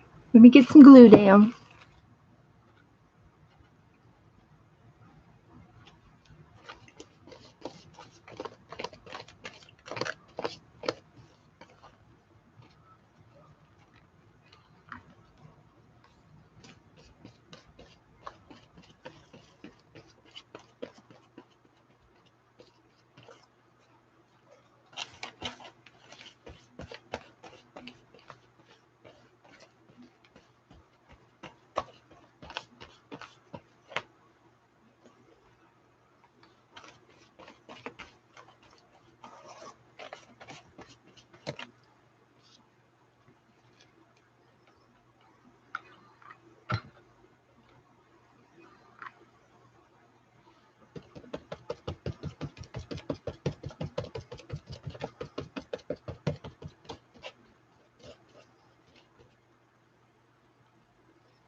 Okay.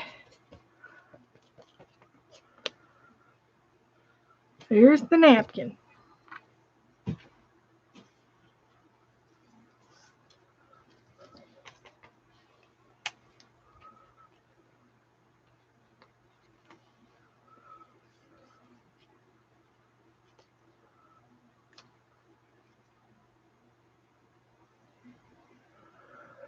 Now, let's see here. I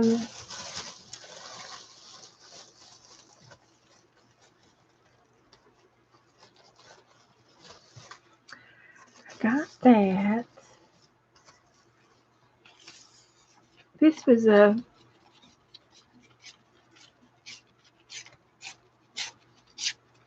part of our ruler. And I'm going to put it right there. Oops. Oops.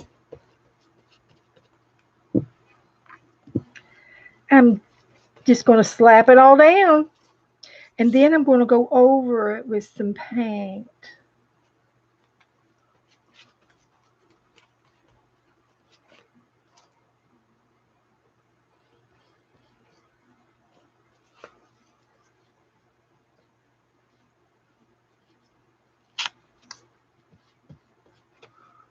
Okay. And let's see here.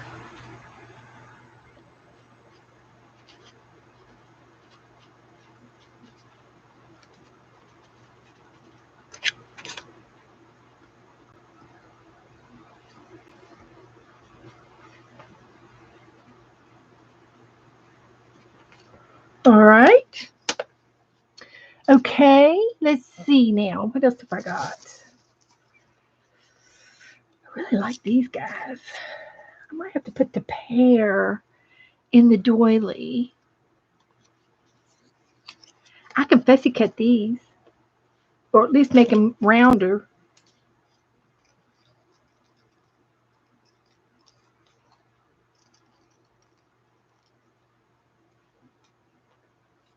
Oh yeah. Make those a little round.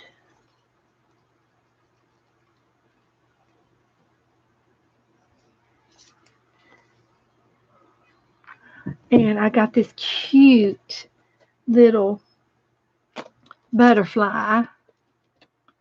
These were Teresa's.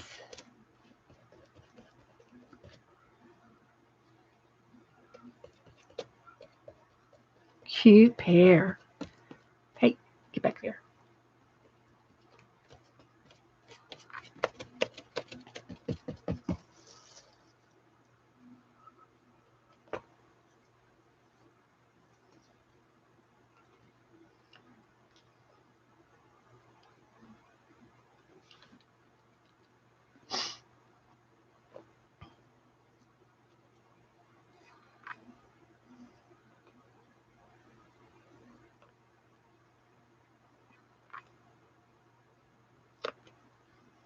All right.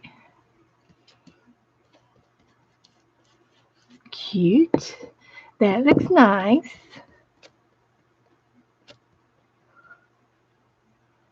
Okay.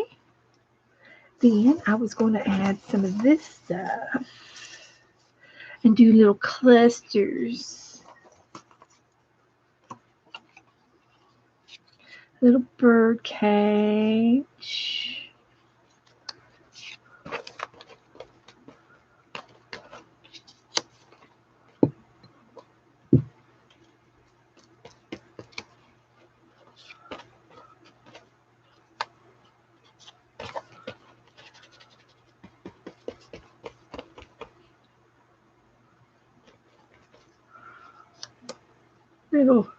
A little cluster there.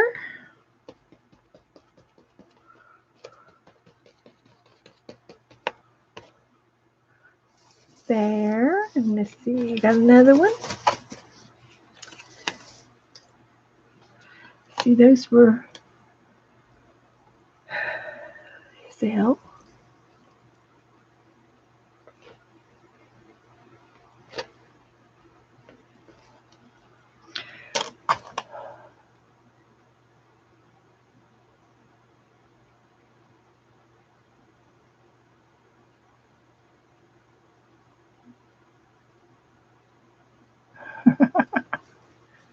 Okay. Oh, I was going to put this in here somewhere. And I think I'm just going to cut the passport out.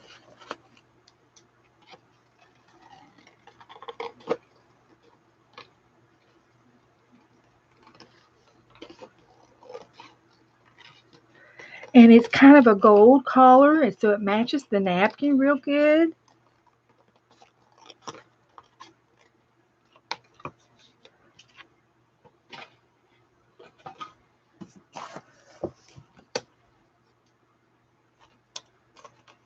Mm-hmm.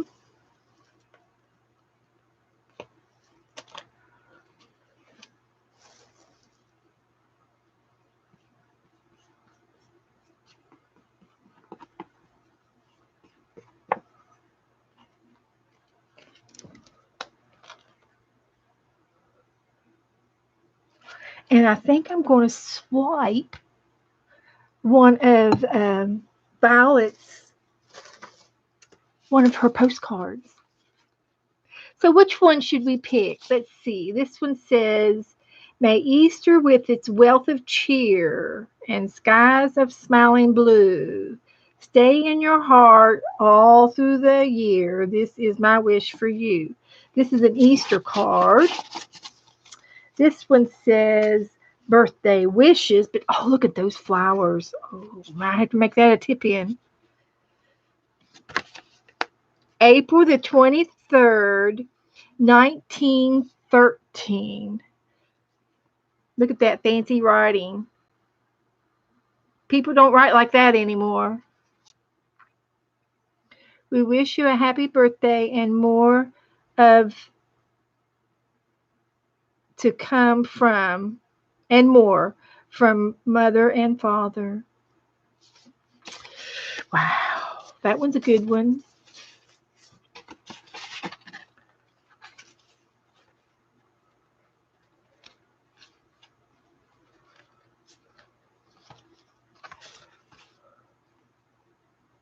Wonder why they grow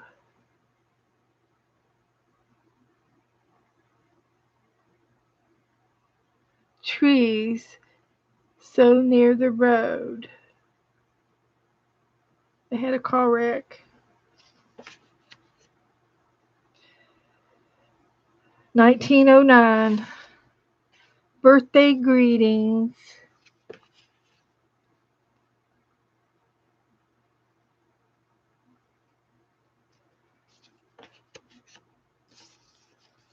So far, I kind of like this one. I guess it's going to be a tip-in. Here's another one that says, greeting. May your future days be blessed with all things that you love best. 1905. The card was made in 1905, and it was postmarked 1907.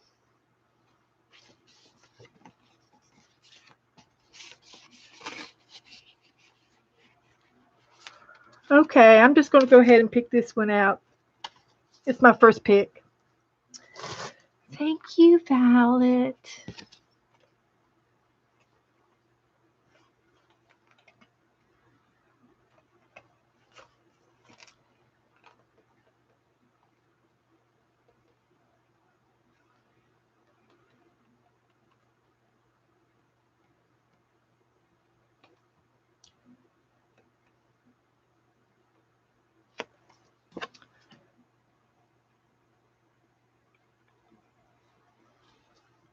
So we can put that as a tip in right there.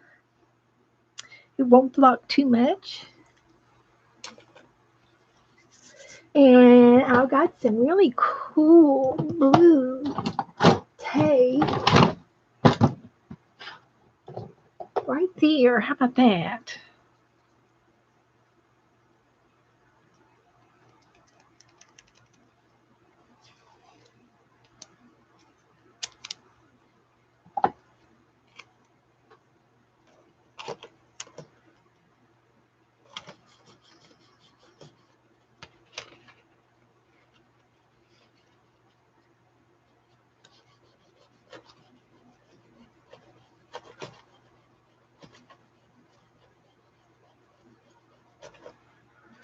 Tip in, tip out, tip in, tip out, tip in.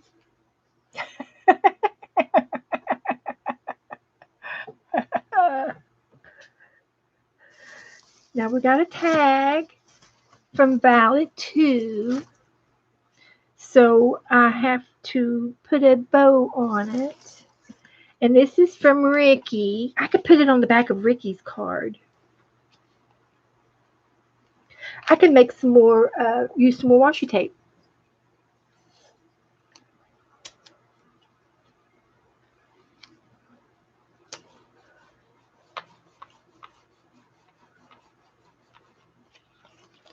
Ta-da!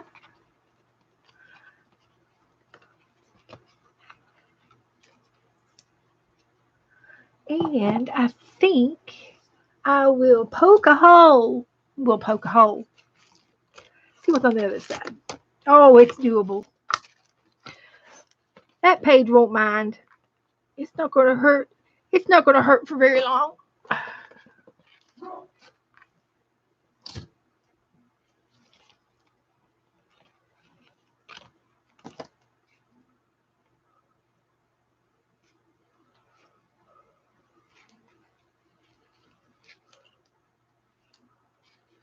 And we're going to poke these ribbons to the other side. And then we're going to tie a couple of them together. Or all of them together. Yeah, we'll just make a ponytail.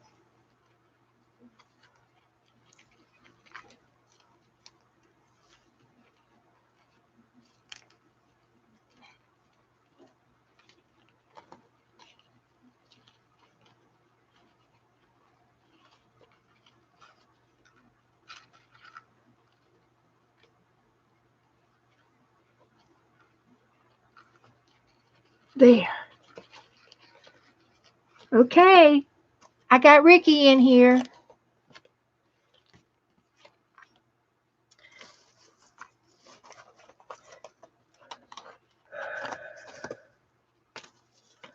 All right. I'm going to open these up. These have been around the block a few times.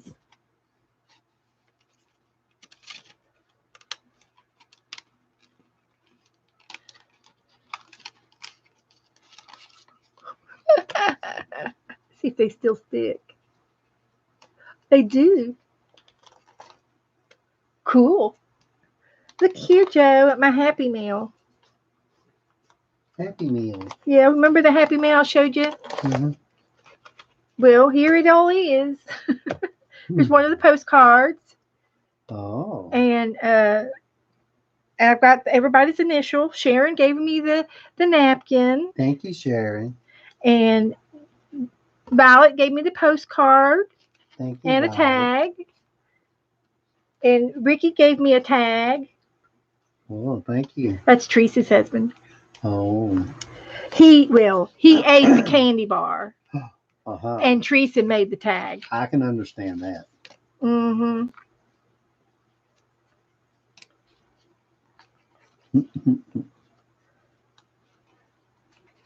Looky there.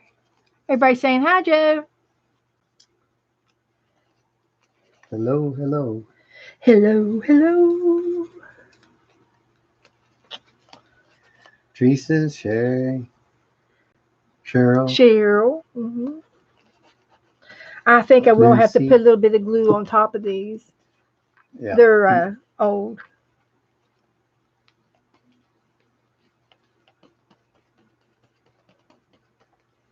All right, we got a passport to Alabama. Joycey. We got a passport to Alabama, Joe. We did. Yeah, right here. Wow. Oops.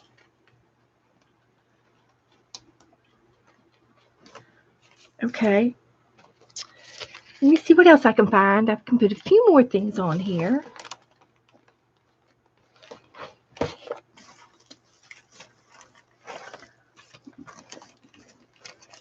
Let's see. These came from Sharon Lombard. Okay. Sharon Lombard. And I've got a few more. Ooh. I kind of like that. Get that little butterfly before it sticks. Can I get it? Can I get it? Just barely got it. Got it. I got it. That's got to go right there. First place I picked. And then that butterfly's going right on top. Got it. Thanks, Sharon. And let's see.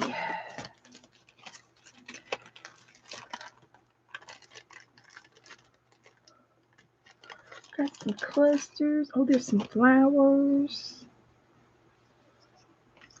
Nah, I don't want those on there. Let's see what else we got.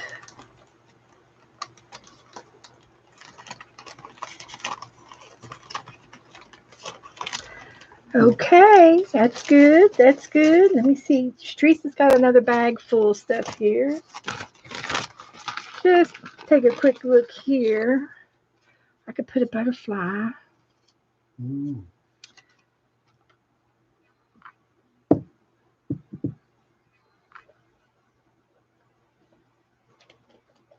Another butterfly right here.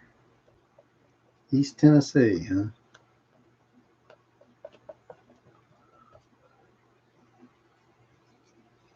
Yeah, Joyce is in Tennessee.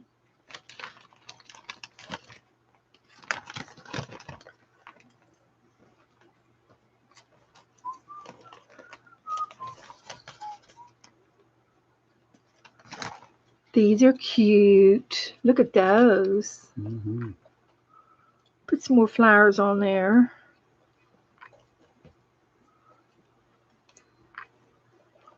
kind of evens out the pink butterfly. What do you want, Andy? She hasn't been fed. I give her a little bit. Huh? I give her a little bit. Did you give her a little bit? She likes the rose. Okay. Give her something to eat.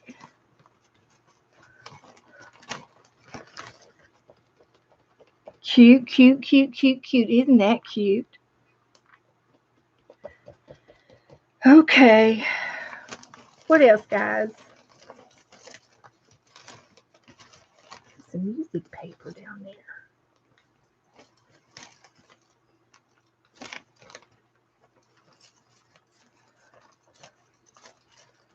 Oh, I could put a file tab on it. Check this out, guys.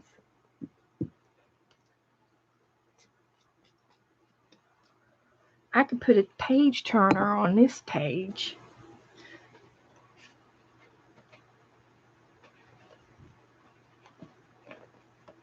Cool. I got a page turner. And I can put y'all's names on there when it dries. Okay. Thanks.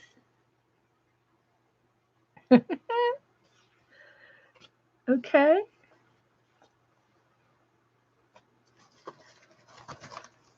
Got another butterfly. I need to put one down here.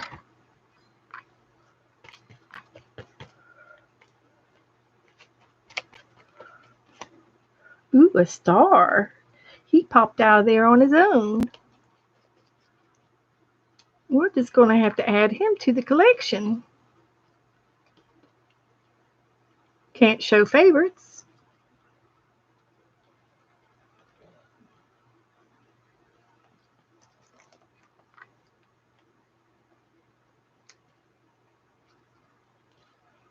Can't leave him out.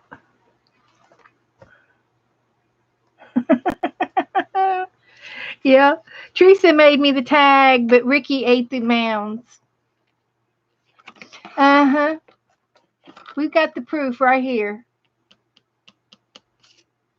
I got a passport to Alabama. Bessemer, Alabama.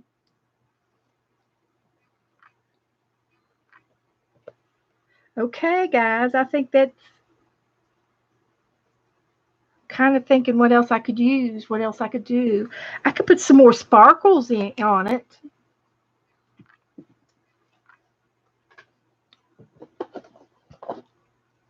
A couple of more sparkles. Somebody sent me these flat dots. Aren't those cute? Let's use a couple of those. Somebody just sent these to me. Let's see if I wrote it on there. Nope, I didn't get to write it on this one. You'll have to tell me who it was. He enjoyed that mouth bar. I bet he did. Yep. I don't remember who sent me the flatbacks. They're cute. But I'm using them.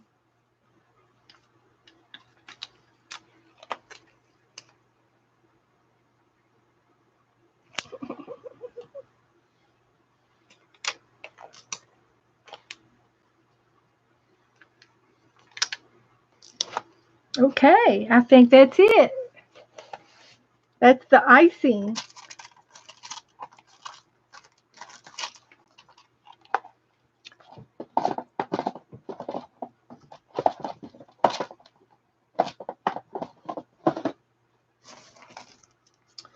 Okay, guys, I think that's going to be it.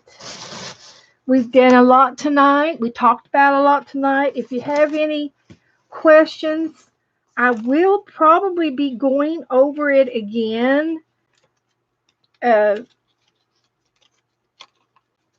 Thursday.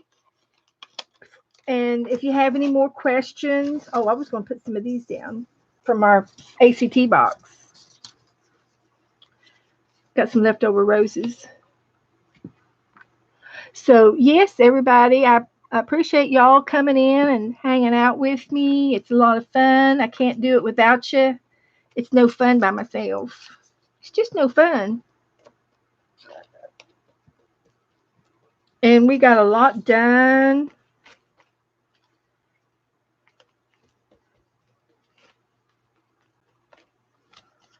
We did.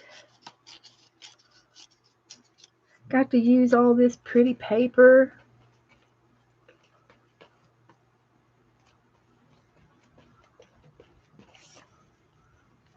Got to make some art. So, I'll post this picture and write a little review on what we did.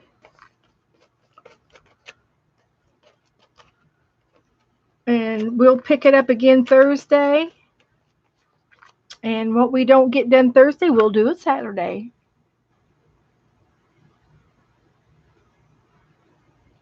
Hi, Sue. Okay, honey. Thank you. Thank you for being watching. Okay, you've been drawing. Did you get your coloring book, Sue? I sent you some coloring books. Okay, Violet. Thank you for hanging out with me tonight. And Becky said that she was going to stream every day this week at 3 o'clock. Okay. So we'll see Becky tomorrow. And Thursday, Lisa's going to come on at 12 o'clock Central and at 1 o'clock Eastern to go over the fabric journal that she's going to show you. It was the fabric journal that Becky showed on today's stream. She did a little flip through today if you want to look at Becky's stream from today. So I think we're all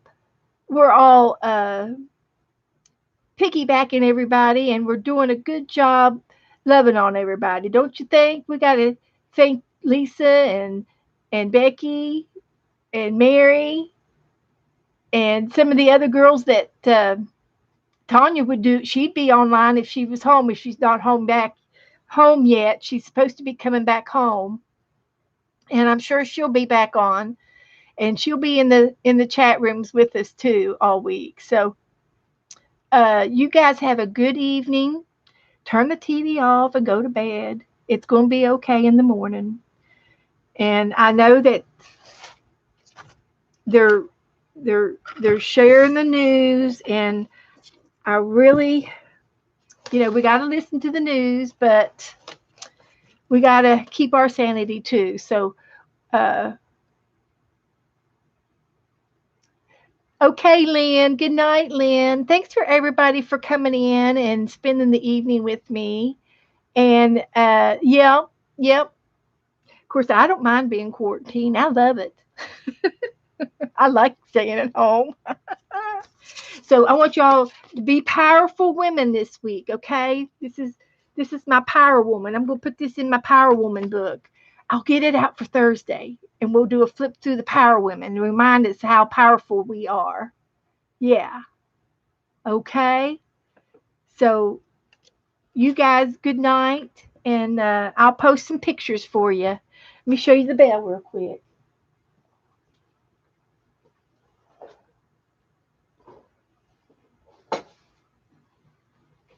Here's our bell.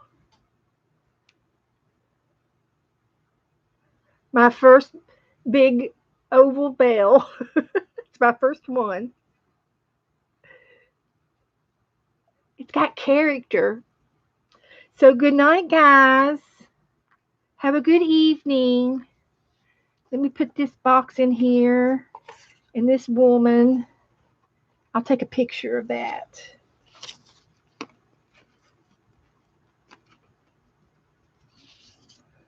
And I'll put this on it. This will be a good picture. Okay, everybody. Good night.